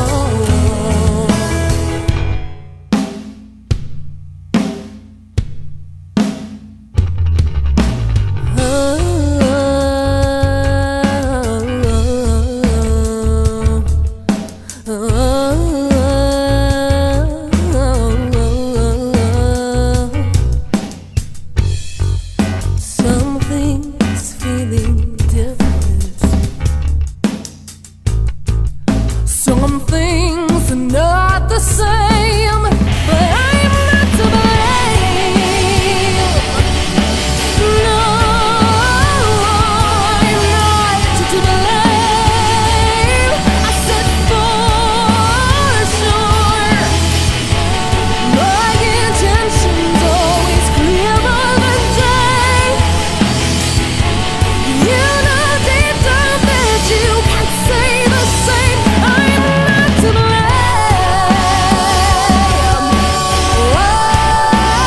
Oh, I'm not to blame. I said for sure. I'm not to blame. I said no. I'm not to blame. I said for sure. I'm not to blame.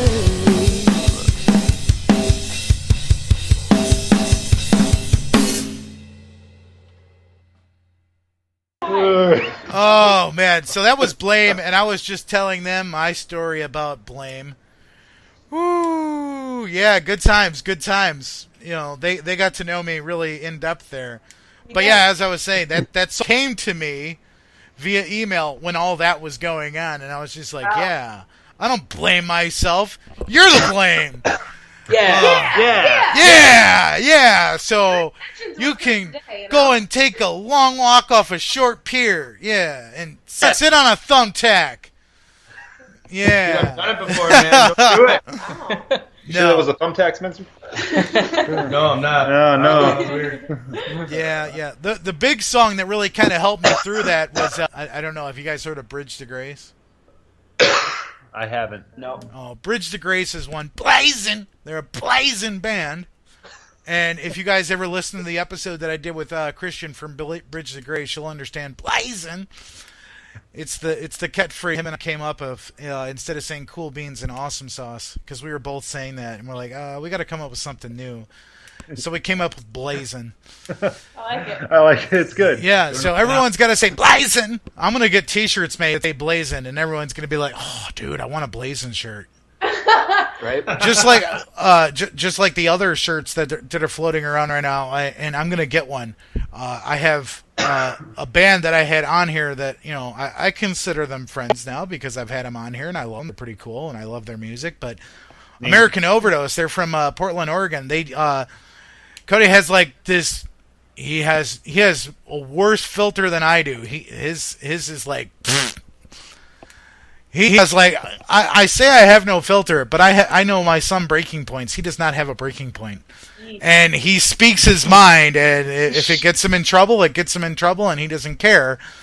And there was a rant that was going on with OTEP, and OTEP was, and you can find it online. Just Google search American Overdose OTEP, and you will see it because it's all over. And the lead singer from OTEP was like, "Oh, you guys are a bunch of anal homos or momos or whatever," and was just like totally making fun of American Overdose and bashing local music and independent bands and everything. And so now they have shirts that say OTEP show twice. These dicks. Yeah, they have shirts that say "fuck OTEP." Nice. And I'm like, dude, I messaged Cody this morning and say, I want one of those shirts, and he goes, dude, talk to the guy that does the screen printing, and he's on my face page, and I'm like, messaged him and said, dude, I want one of those fuck OTEP shirts. And I'm like, dude, I want one. Because I'm all about supporting the local music scene. And if there's a big person like OTEP that's going to sit there and bash the local music scene, then, you know what? Fuck you. Yeah. Because every band has started out as a local musician at some point. Kudos to you for being a lucky bitch that got signed after just doing 4 shows by Shannon Osbourne. Okay, you're like one of the lucky few. To him, man. What's that? Yeah, man, I am a lucky bitch. It's just like, kudos to you for being lucky. But guess what? There's bands out there that are busting their balls day in and day out, working 2, 3, 4 jobs, sometimes raising a family, packing up their gear, doing shows, sometimes traveling all day and all night to do a show, and getting $25-$30 for doing the show, which is pretty much like gas. So you know what, lady? Barely. Fucking sit and spin. That's all I can fucking say to your ass. Right on. Oh man. Anyway, so we're here. We're talking with Names to Faces. These guys are awesome. I love them. Pretty soon, now you guys are all going to have me on Facebook so I can sit there and talk shit with all you guys all the time. Oh, absolutely. The worst thing you could ever do in your life is add me on Facebook. Or me. Yeah, hey, true. I don't care because I have no filter. Like, no filter at all. See, I definitely don't. But like we had mentioned with like sharing stuff on social media, sometimes it's really hard to see. Because if you have like 1,000 friends or something, and someone posts something or shares something, you probably won't see it because 1 out of 1,000 or 1 out of 1,400, how are you definitely going to see that? So, right. like, I have a concert that's going on that I'm promoting right now, and I share it like crazy, and I don't know if Jeremy's seen it, but I shared it again this morning, and because I've been sharing it because I'm trying to promote it, because the bands are getting the door fee. No one else is getting any of the money. They're like, oh, well, how much do you want? I don't want anything. Give all the money to the bands. So it's a $5 cover charge, and everything's going to the bands. The more people that come in, that means the more money the bands are going to get. Yeah. Right. So that's why I'm sharing it like crazy. Right. But the other thing that you will find about me on Facebook, if you're friends with me on Facebook, is Frankie is a huge wrestling fan and shares everything and anything possibly when it's wrestling related. John Cena? Awesome. Yeah. John Cena. And his name is John Cena. I loved John Cena back in the day when he first started. And now I like him. I respect him because when he carried the company on his back for like the longest time. And when, I loved him back then. And now it's just, I like him. He's okay. And now he's there to just really help the young talent out. Same way about The Rock. Yeah. Like The Rock did, like The Undertaker was doing. Yes. I mean, I got one friend who's just an insane wrestling fan. Oh man. Never got it. I mean, if you see my bedroom, show, it's entertainment. Yeah. If you see my bedroom, you would see I am obsessed with wrestling. I have so much wrestling crap in my room. I have autographs galore. I have action figures galore. I have a Bailey. Don't threaten me with a good time, man. I have a Bailey tribute wall. Okay, I love Bailey. She will be my wife. I know it won't happen, but I can say it. But I can say At least she's seen your bedroom. Damn. Well, no, she hasn't seen my bedroom. Oh, she hasn't. Oh, no, okay. but I have I have Bailey autographs. I have every action figure that's available. I have the plaque that has a piece of the ring mat when she won the first ever Raw, or when she won the Raw Women's Championship for the first time ever.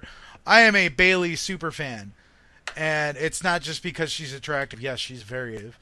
And for those of you that don't know, I mean, Google search right now on your phone, Bailey and Bailey WE, and you'll see. I'm doing it. Baby WB. Bailey, and you got to spell it Bayley. That's how you spell Bailey. Bailey WWE. And yes, she's very attractive, but she's amazing in the ring. What she does for the fans, and just like how she got into wrestling, she was like a huge fan growing up. And when she first saw wrestling, she goes, "That's what I want to be." And she pushed herself and fought for it. And guess what? Boom, there she is. She's in WWE. And it was her dream, and she made it happen. And that's part of the big reasons why I really, really love her. Plus, she's really hot. So, anyway. Lita. Doesn't hurt. I remember Lita. Oh my Wicked God. hot kid. Wicked hot. Yeah, like you would always see her like G-string and everything. So. Oh, jeez. Jeremy's got one of those. Wow. It's 2017, man. Come on. It's 2017. Guys can wear thongs, I guess. Anyway. I don't know what you're wearing Rappers backwards carry right now. purses I was talking about the guitar strings. Oh, okay. Yeah, sure you are. Sure you are.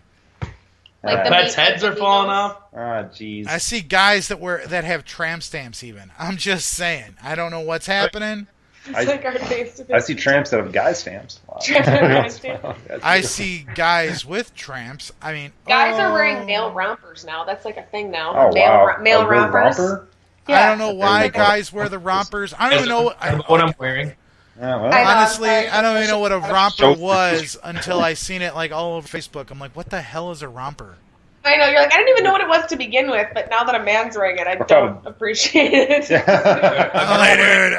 No. Last night. Oh, yeah. You know why? Because she was high on cocaine and drunk at the same time. For you. And I turned on a song she wanted to hear. And you turned it. I'll show you my butt if you play one of my songs. It's kind of like our Drunk our people motto. do insane things. Don't touch me there. That's where I pee. That's how we get You better women. respect women. Here's my ass. You better respect me. Here's my ass again. That was literally the definition of that. Don't get no respect. Unless I see my S. I get no respect. Oh, man. Dude, I loved him. He was great. Well, dude, seriously. Anyway, Rodney Dangerfield. Oh, man, it was Yeah, awesome. that's exactly what I was going with that. Nice. Yeah, Back notice- to School was one of my favorite movies, one of my favorite comedies from back in the 80s, dude. He was so great. He nailed it. Oh, man. I'm doing the triple Lindy. Oh, man. So, Janine, did you actually get to look at Bailey and see a picture of Bailey? I did. She's smoking. I actually got to see, it's one of the pictures I saw was like, I was like, that looks kind of weird. And it was one of her action figures. So that's pretty cool. You must have that one, I'm guessing. Dude, I have them all. So Yeah. I have them all. Well, it's one thing we know about Janine is she's really into chicks. Yeah. Is Janine's husband still there? I can actually. He left the he's room on after there. we started talking about rompers. I can appreciate a beautiful woman at all times. Yeah. Okay, so I can. That's good. So Yeah. this is Janine. This So is can I. to Janine's husband. You lucky bastard. Seriously, teach me. How did you get that? Seriously. Okay. Anyway, moving on. He had a really cool Firebird. Yeah. He did. So yeah. that's how it happened. He's like, dude, you want to take a ride in my car? Yeah. Probably had a red Pontiac Trans Am. She It couldn't was tell the black. difference between the guy and the car, Yeah. so she married the guy. Exactly. They both have red hair. Oh man, what's up, Ginger? So anyway, now that you know my female crush is Bailey. Whew. Yeah. I'm just telling you, she's smoking hot. Anyway, So, but anyway, with my obsession with wrestling, if a wrestler had come to Names to Faces and said, I want to use one of your guys' songs as an entrance song, what song would you actually hand them? Oh, wow. Rust? Rust, probably. Yeah, Rust. It's even recorded, but It's we not have this recorded yet. super kind of Yeah, that's the one. badass, like, hard anthem thing we got going on. Yeah, it's like we one used of to, our like, open our favorite song. Yeah. I'll open our shows all the time, but Right. we haven't recorded it. Like, Yeah, probably Rust. We've been Once we get this opening, damn 8-track CD recorded, we've man. been opening with that song like almost every show since people are we've like- written it. It's super, Yeah, I'm really super excited. dramatic. How do we Yeah. get that song? Like, we haven't recorded it yet. Yeah. Yeah, I'm You'll have to Well- come to our shows. So in the next Well, couple, when you guys actually record it, I actually want to hear it. Totally. yeah. Or if someone records it, Twist- if someone records it while you're playing live, like, Yeah. dude, send that to me because I want to see it because I would really want to hear that song. I think that's on our YouTube A actually. recording of it somewhere. might We'll be send it. Yeah, we'll look. I think we got one recording of it. We'll Yeah, send it. because when a band says, I picture this as an entrance song for wrestling, because I am so into wrestling, I like to listen to it and, like, don't judge, guys. I sit there, listen. Oh, that's a great question. No, really, I close my eyes and I try to picture the guy or girl coming down to the ring to that song. Yes. And it's just like, if I can hear it and feel it, I'm like, oh, yeah, that's right. And there has been, like, many songs where I've been like, dude, seriously. Like, I have a friend that's actually in the indies, and I'm like, dude, you should use this song as an entrance song. And I was like, start throwing him like a bunch of indie rock bands, and they're like, dude, play these. And he's got like 30 or 40 songs now that I've thrown to him. awesome. And he's just like, dude, stop sending them to me. And I'm like, but dude, you said you wanted an indie song to come down to. You can stop sending them to him after you send him Rust. Yeah, So, yeah. Yeah, I'll send it Rust and be like, here you go. Check this out. So Last one. Yeah. So it's the last one, I promise, after I send like 50 more after it. But Yeah, it's the last one but for today. I'm really the last excited. one. I'm really excited to record like literally all these songs that we got. It's just, I mean, there's been 2 years or so. Yeah, 2.5 years we've been between writing the these last for a minute, time yeah. we recorded. Yeah, it's been a minute. Awesome. So it's been we put a lot of positive work and everything, and it's just like it's a different band than it was. you Yeah, know? and we love the first EP. I mean, some of those songs great. like we play still a lot. Well, it represented But this ourselves one at the is like time. It super. still does, We're so. really meshed together on this next album. We that actually we're kind of making. figured out What somewhat we'll of an sound like. Yeah, like an identity, which was And the first EP, you can find it on iTunes. Yeah. I believe it's on Amazon. I think it is. I believe actually. so, yeah. I think it We was kind of- because when I was Googling trying to find out where to buy it, I thought I saw it on Amazon. Yeah, it's on a couple of different ones, like 10 or 15 different digital media Like websites. The most- Spotify, iTunes, all that good stuff. Amazon, iTunes, Bandcamp.com is a good one. Yeah. I think they're on But our do you guys website. have like physical copies that you have at shows that fans we can do. buy? We still have a little bit of A left. We few got a left, shitload yeah. of them. We've been just How many giving them to We every bought fucking person 1,000, we can, you know? and we actually just were like, oh hey, we're almost running out because we just give them away. Like at my work place, I just have a little basket and. I just, we just give them away as much as possible. I was just thinking about those physical CDs, man. Nobody really wants to buy them, so Okay, I want one that's autographed for the band by the band for my collection. Just we'll saying. mail you one, dude. No Yeah, problem. No problem. Absolutely. I want one for my collection because I have a huge collection. I'm just saying. Just saying. So That's what you No, but, like, I mean, huge collection. that's the thing, and like, I think we're actually starting to play. A collection of genitals. We're actually starting to play like better shows. We're becoming something that we weren't before, Mhm. and I think that's been the really cool part. I mean, yeah. all of us had this like kind of weird learning process with me switching instruments and doing this thing, and like just our weird blend of me playing music rock and talents. and Yeah, exactly. Playing Like Nate drums. learning the drums. And That's always part of it. Pop star walks into a group of metalheads with the guy that doesn't play drums before, and like then all of a sudden we're fucking actually doing That's something. the best way I could I describe like that. it. Yeah. That was pretty poetic. I'm a fucking poet. So if you guys could go on tour with any band, whether they're alive, dead, broken up, who would you guys want to go on tour with? The last dude we played shows with, man, Hell or High Water. Those guys were were so much fun. exciting and awesome. I mean, so if you into want what to talk they were about doing. like a Like band big that's on the band, fucking yeah. radio, Yeah. I mean, Yeah. Who the fuck would Who we would play even this? be like? Yeah, I matchup don't wise? know. See, but that's the thing. Alive or dead or anything. That's a good. That's like the hard Oh, man. thing. Like, Lady Gaga and Metallica. No shame. Oh yeah, That would be one hell of a show.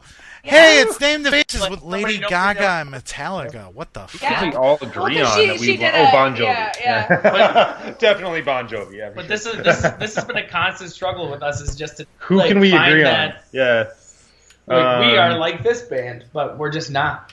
Yeah, but I mean, man, who'd be great to open for? Shit. But we can open for any fucking I know. pop band, rock band, metal band. Man, We've done all that And shit. I'm pretty much a hooker. I just will say yes to every show that gets thrown our way. Absolutely. You can't afford to not be hooked at this now. Hey, do you want to open up for OTEP? Yeah, sure. What? What? No, we just said fuck them. Yeah, we'll open for them. I literally thought he said O-Town, and I was like, I would love to open. Oh, yeah. I mean, Anybody if you put us O-Town? on stage with the NSYNC, we're in. Yeah, Like, right. right on. So, okay, New Kids on the Block is coming back around again. You guys want to open up for them? Yeah. Absolutely. Dude, we were trying to open for Bon fucking Jovi, man. Yeah. We're living on a prayer over here, man. We sent this mission. We got turned down just like every thousand of other bands. Everybody was listening there, to Bon Jovi back in the day. If you weren't listening to Bon Jovi, there was something wrong with you. Right. Show in St. Paul. Man, like I was listening to Vanilla Ice, but I'm just saying. Vanilla Ice is dope. But like honestly, like my favorite album when I was growing up, like an album that never really left my tape deck back in the day was NWA Straight Outta Compton. That thing never left. Yes. Never Dude, I just thought it left was my something we could all agree boombox on. unless my dad came to my bedroom. Dude, Then I had to take it out real quick and. I literally grew up listening to like fucking DMX and Sepultura. Like those are the DMX first don't give CDs it I to got Well, from my brothers. Nate just said Who that are- one thing we could all agree Who on. are being pieces Foo of shit, and I Fighters. love them, but they're pieces of shit. Yeah. But they They gave me a are. DMX Yeah. and a Sepultura That's CD, tight. so it's literally like really morbid gangster rap or really morbid hard rock. Yeah, I think somehow we could probably all agree on opening Foo for the Foo Fighters. Fighters. Yeah. Probably. Yeah. Maybe. so. Maybe not Spencer. I liked the Foo Fighters' first album. I thought it was great. Yeah. And the color and the shape was really groundbreaking. But like I think after that they just kind of went like Yeah. I don't know. I didn't like them after the color and the shape. I'm sorry, Foo Fighters. David Grohl, dude, you're like one of the greatest drummers of all time in my opinion. I just want to meet him. That's all. That's Oh, probably dude, my. you know who- I'd love to Nate meet just that wants dude. him to spit on him. Yeah, just fart on my stick, girl, please. Please fart on my snare. If I could meet any musician, I would honestly love to meet Neil Peart. I would kill to meet Neil All Peart. right, right on. Yeah. Danny Carey is somebody I've always wanted to meet as well. I've always wanted to meet Neil Peart. Oh Yeah, right. God, in my opinion, he is like the greatest musician of all time.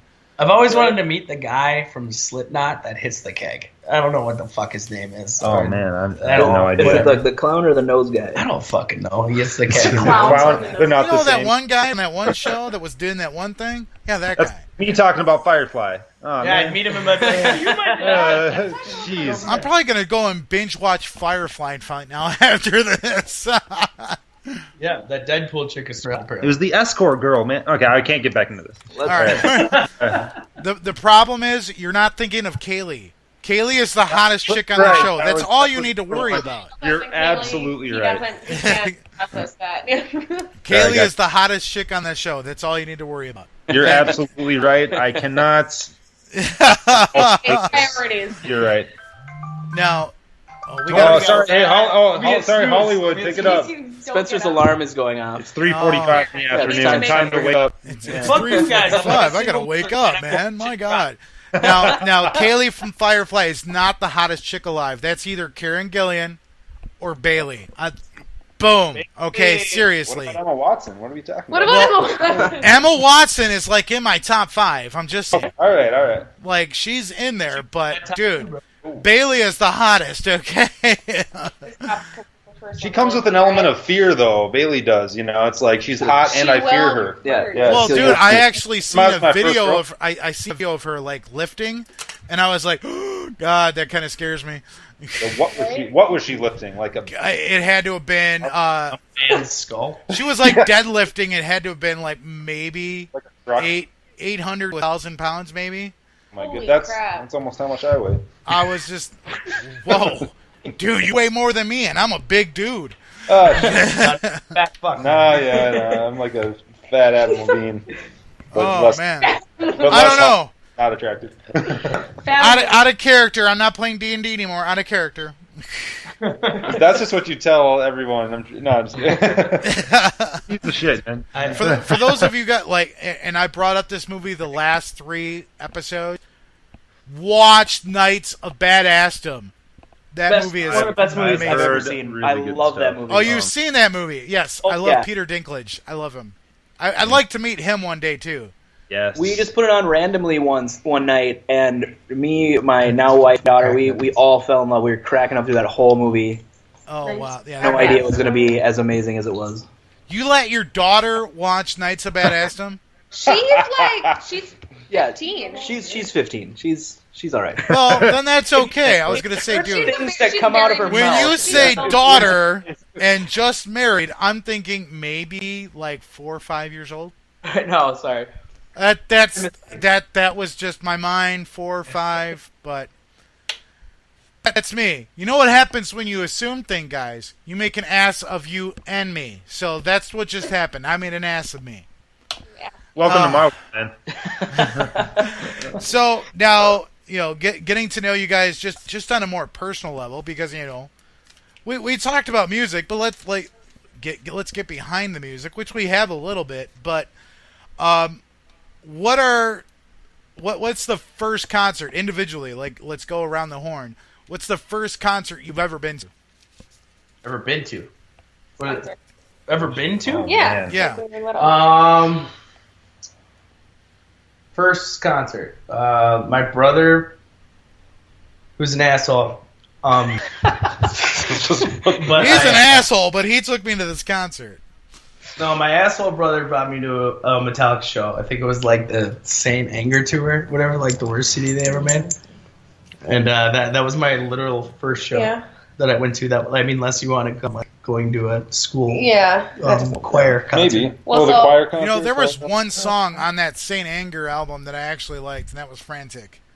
Dude, I'm not gonna lie. I like a lot of those songs, even though it's like a trash can and like some really terrible singing and guitar. But it's something about it. I like it. I don't know. No, they got rid of Jason Newsted, and I just ever since Newsted left, I just stopped caring. Yeah, but I think that the album's really emotional, which I appreciate in that aspect. I mean, it's super just like raw Metallica garbage, which as a fan I can understand and appreciate. But a lot of people don't feel that way, obviously. But that was my first show. Fucking, I remember belting out One with my brother, who's an asshole. Right. I remember going to see Metallica, and Creeping Death came on, and everyone was going, "Die, die!" Right, the whole crowd. I'm like, holy hell! That's always the coolest part of a Metallica show is when they go into they do the Master Puppets Creeping Death fucking 5-song ending, and you're like, yeah, it doesn't get any cooler than this. I wish this was my band that had 5 of these songs that people are like, holy fucking shit, they're playing this song right now. Yeah, Creeping Death is like my favorite Metallica song of all time. Yeah, I mean, and the live performances, if you watch back when, you were saying with Newsted, he added so much to their live performance on that song. Get a lot of songs too.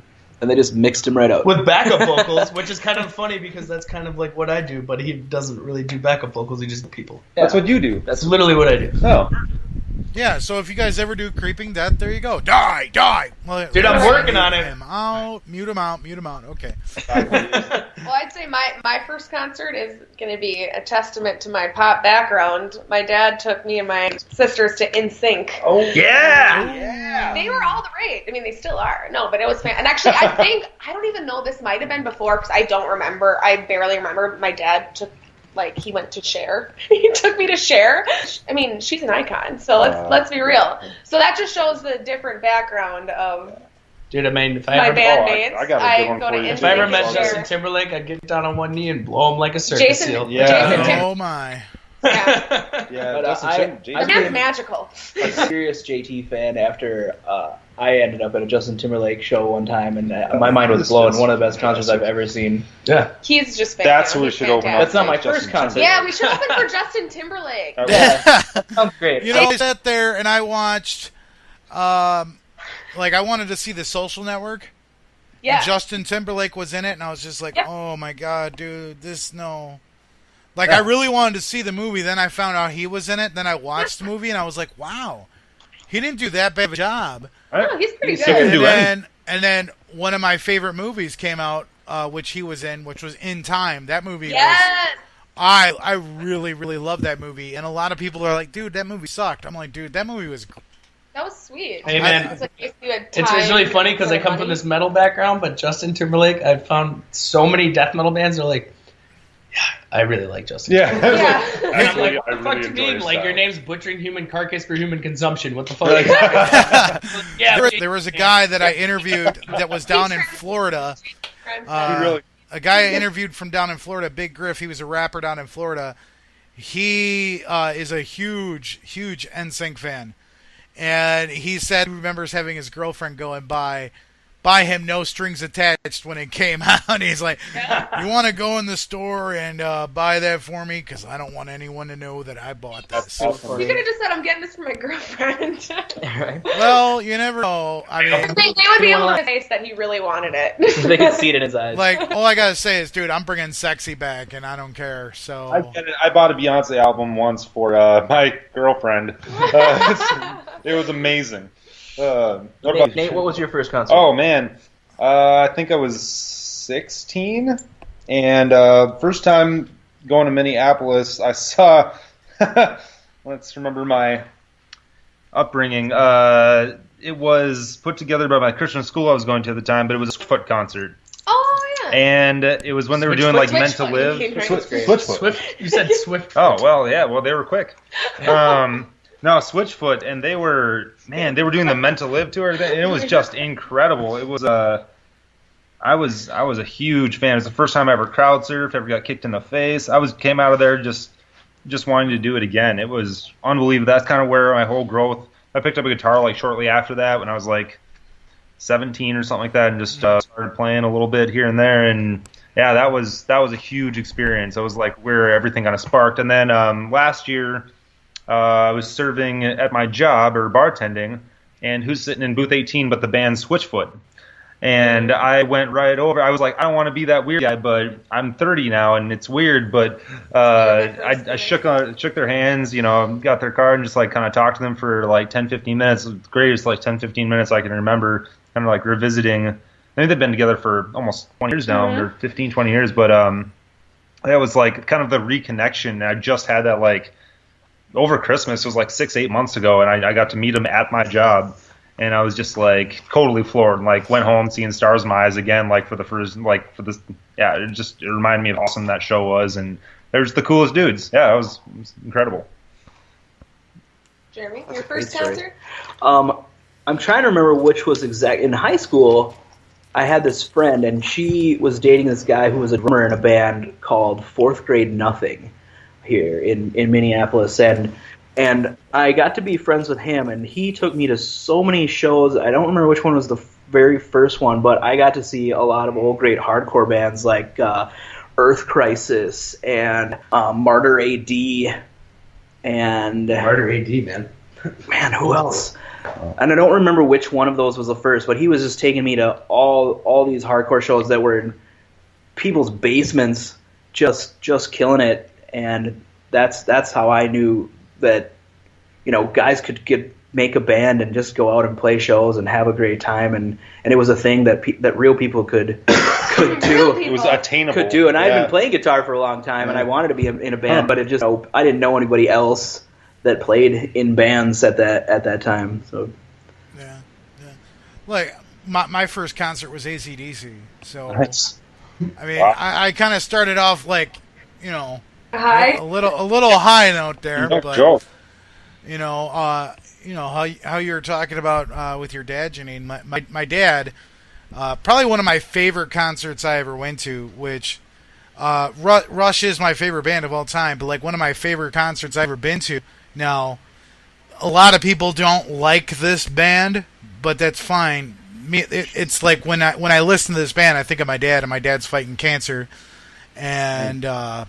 But we went and saw Creed and Drain STH play at Summerfest many, many years ago. and it's when they had My Own Prison, when that CD like first came out. And that was like one of my favorite shows because it was like I just spending time with my dad, when I was younger, and and he was sitting there like I'm like 18 and he's trying to pick me up and be like, here, like him and one of my other friends were like lifting me up so I could like get a good aerial view of everything. It was such a great time. It was such a great time, and I remember driving home and opening up the van door, and I saw Mark Tremonti walking down the street, and I freaked out, going, "Oh my gosh, it's Mark Tremonti!"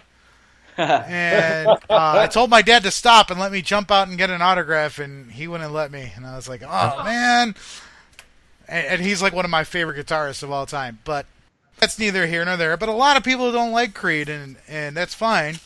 But me personally, they're one of my favorite bands of all time, and I don't care. So right on. We almost had an opportunity. The Scott Stapp show last time he was in town. We missed it. The promoter was like, we were playing the Saving Abel show back. What month was that? May?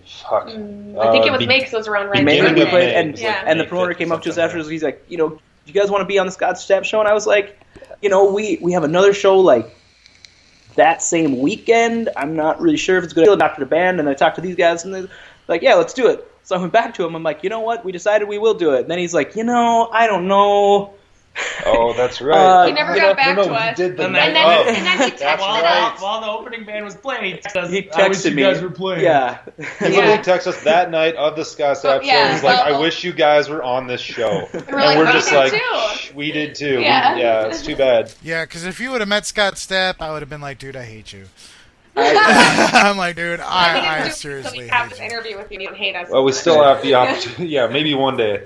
Dude, if you guys are actually like opening up for Scott Stapp or Creed does get back together, I want to be there because I would love to meet Creed. I'm just saying. Cool. No, we should see a ticket. Yeah, right on. I'll be like, dude, you guys, I'm gonna go see Creed, and I'm going backstage, and y'all can suck it. So deal with it. But. Here, there's another thing that a lot of people like, because you had mentioned Switchfoot. The church that I go to, in Kenosha and Racine, Skillet is a member of the church. Oh, no way! And I've met John Cooper, and I've met Jen Ledger, and I've got a chance to meet Ben and Corey. I've never met Seth. One of the top badass woman drummers of all time. Like I think she's incredible. Oh man! And I had a huge crush on Jen for quite a while. Like after the Hero video. Oh yeah. When I actually heard her voice, and I was like, oh God, I have a little crush on Jen.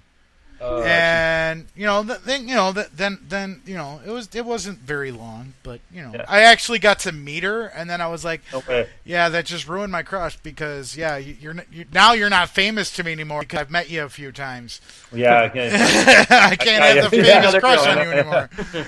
But I was like, I started listening to other things. So she's just some normal Brad, some normal badass chick. Yeah.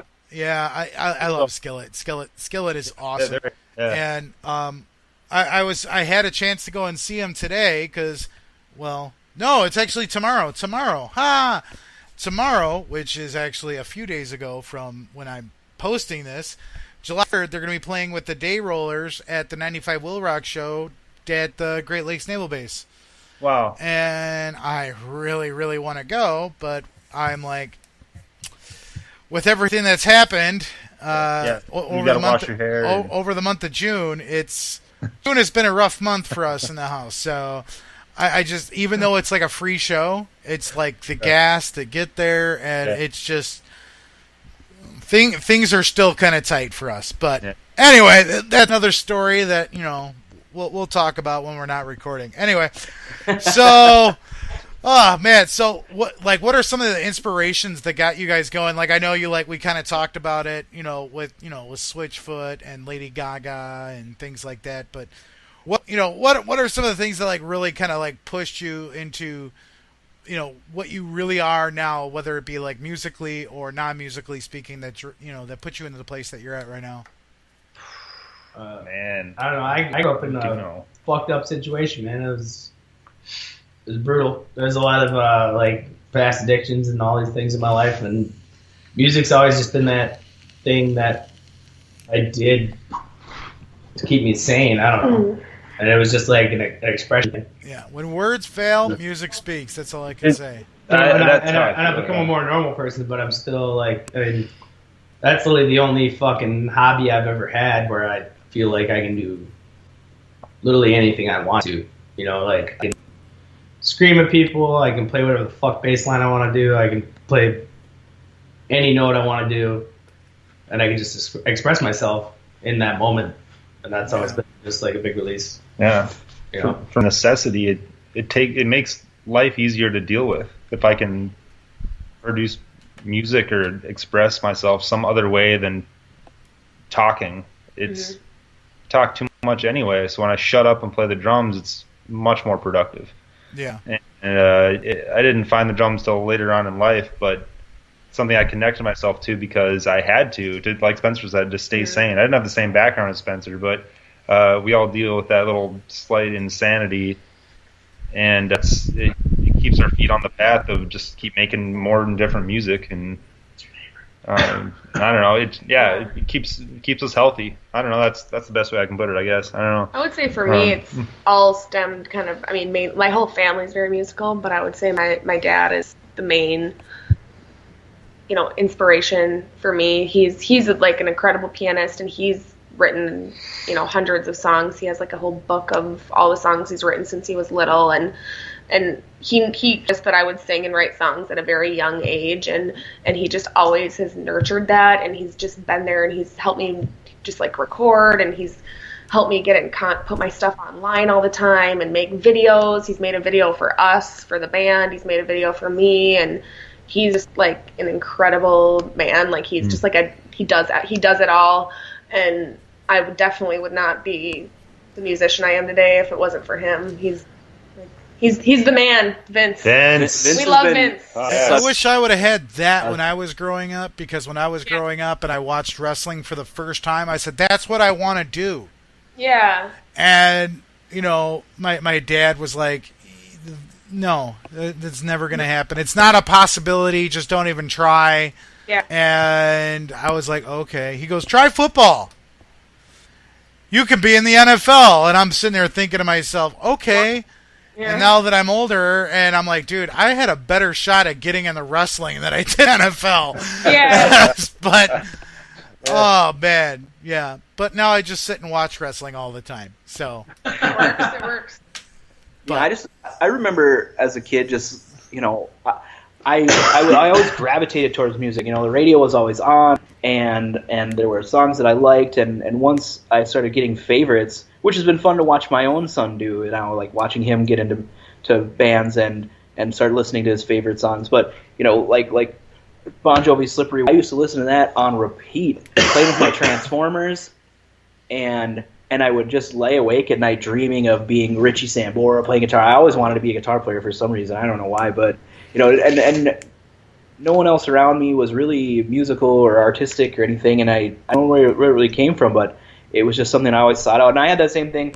Like my parents weren't particularly supportive. I mean, yeah, they paid for the lessons and they paid for the instruments when I was younger, but when I was like, I'm going to be a rock, they were like, no, you've got to go do something else, and we would fight like cats and dogs over it all the time. And then I actually gave it up for a long time after going through some stuff and realizing I had to step up and be a parent when the other parent kind of quit.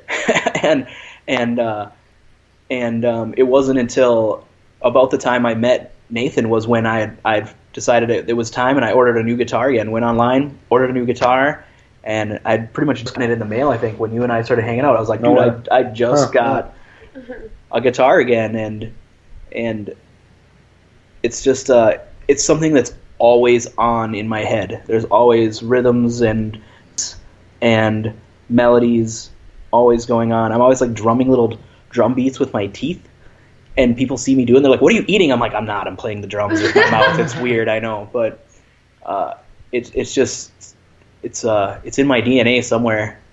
I can't dispute it. Can't fight it. Can't quit it. Well, I mean, like I said, everyone comes from a different, diverse background, and that's what makes musicians how they are. And you know, we're gonna play the last song, and dude, we've been going on for quite a while here. That's what happens, but it's a podcast, and people want to hear conversations. They want to hear the normal talk of the band. And honestly, like, yeah, I like talking to these guys, so I can do it. Anyway. Well, we like you. Yeah. Like Tuesday for us. It's all good, man. It's so, now the last song that you guys sent to me, that Jeremy sent to me, was the song that really kind of stuck out to me the most, which was What More Can I Do? Which I have that on my workout mix because I'm going to be, I go to the gym. And it's one of the songs I listen to, like, oh yeah, okay, I'm done. No, but it's on my workout mix, and you know, one of my buddies is in a local band, and he goes with me, and he's just, I pass him music all the time, being like, dude, check out these bands, and so, but what was there like a deep seated meaning behind this? Yeah, I would say it's just about like making mistakes, like in a relationship, whether it be significant other or friends, family, like making mistakes, and apologizing, and sometimes that's all you can do. Like that you screwed up, and you sometimes just have to apologize, and sometimes there's nothing else you can do, and you just have to kind of rely on your faith in that relationship, and like what they know about you to kind of get through a situation like that. As a band, this song was kind of, I think, the breaking the ice point of the beginning of like what we're actually going to try to do. Yeah, we're like, this song is what we want to song's sound catchy, like. It's powerful, it's like, it was actually like us, figuring out all the. It was definitely the first few steps towards the subsequent songs we've written since. Yeah. And I know it's one of my favorites from, amongst all of our songs. It's one of my favorites. It's one of Janine's favorites. I know she's mentioned a few times. It's just, it's kind of the first glimpse at how we were jumped as a band. Yeah. And it's got a little bit of hardness to it, and it's got a little bit of mellow to it, which I really dig in a song. Which, I've told a lot of people I like the songs that will either just come out and slap you in the face right away and wake you up, or the songs that are just kind of mellow, and then all of a sudden, boom! Oh shit! You just kicked me with your size 12 in my ass. I'm here. I'm awake. What's going on? Just come out and wake you up. But, oh man, so I really want to thank you guys for giving me the time that you gave me today. I really truly appreciate it. Probably one of the most longest interviews that I've had so far. And when you get all four of us bantering. Yeah, it's an issue. I mean, it happens. But it was a lot of fun, and I really appreciate you guys giving me the time that you give me. Like I say always, guys, hashtag support local music. Keep the trend moving. Keep the trend alive. I've seen it going across the country now with people that I know. So maybe we'll start seeing it spread up there in Minnesota. You never know. Yeah. So. Yeah, the scene here, it's really been interesting to watch it sort of redevelop over the years. Like, a lot of venues closed for a while, and it looked bleak for the Minneapolis scene, but there's a lot of really, really great bands just kicking ass in this town right now. Yeah. And, we're one of them. It's fun to sort of try to keep up and watch everyone else go and do big things and go on tour and make music videos and see the scene kind of resurge. Yeah. Been quite an experience. Wow. So, like I said, guys, keep the trend moving. Hashtag support local music. We're going to finish with this song, What More Can I Do? And we'll catch you guys next time.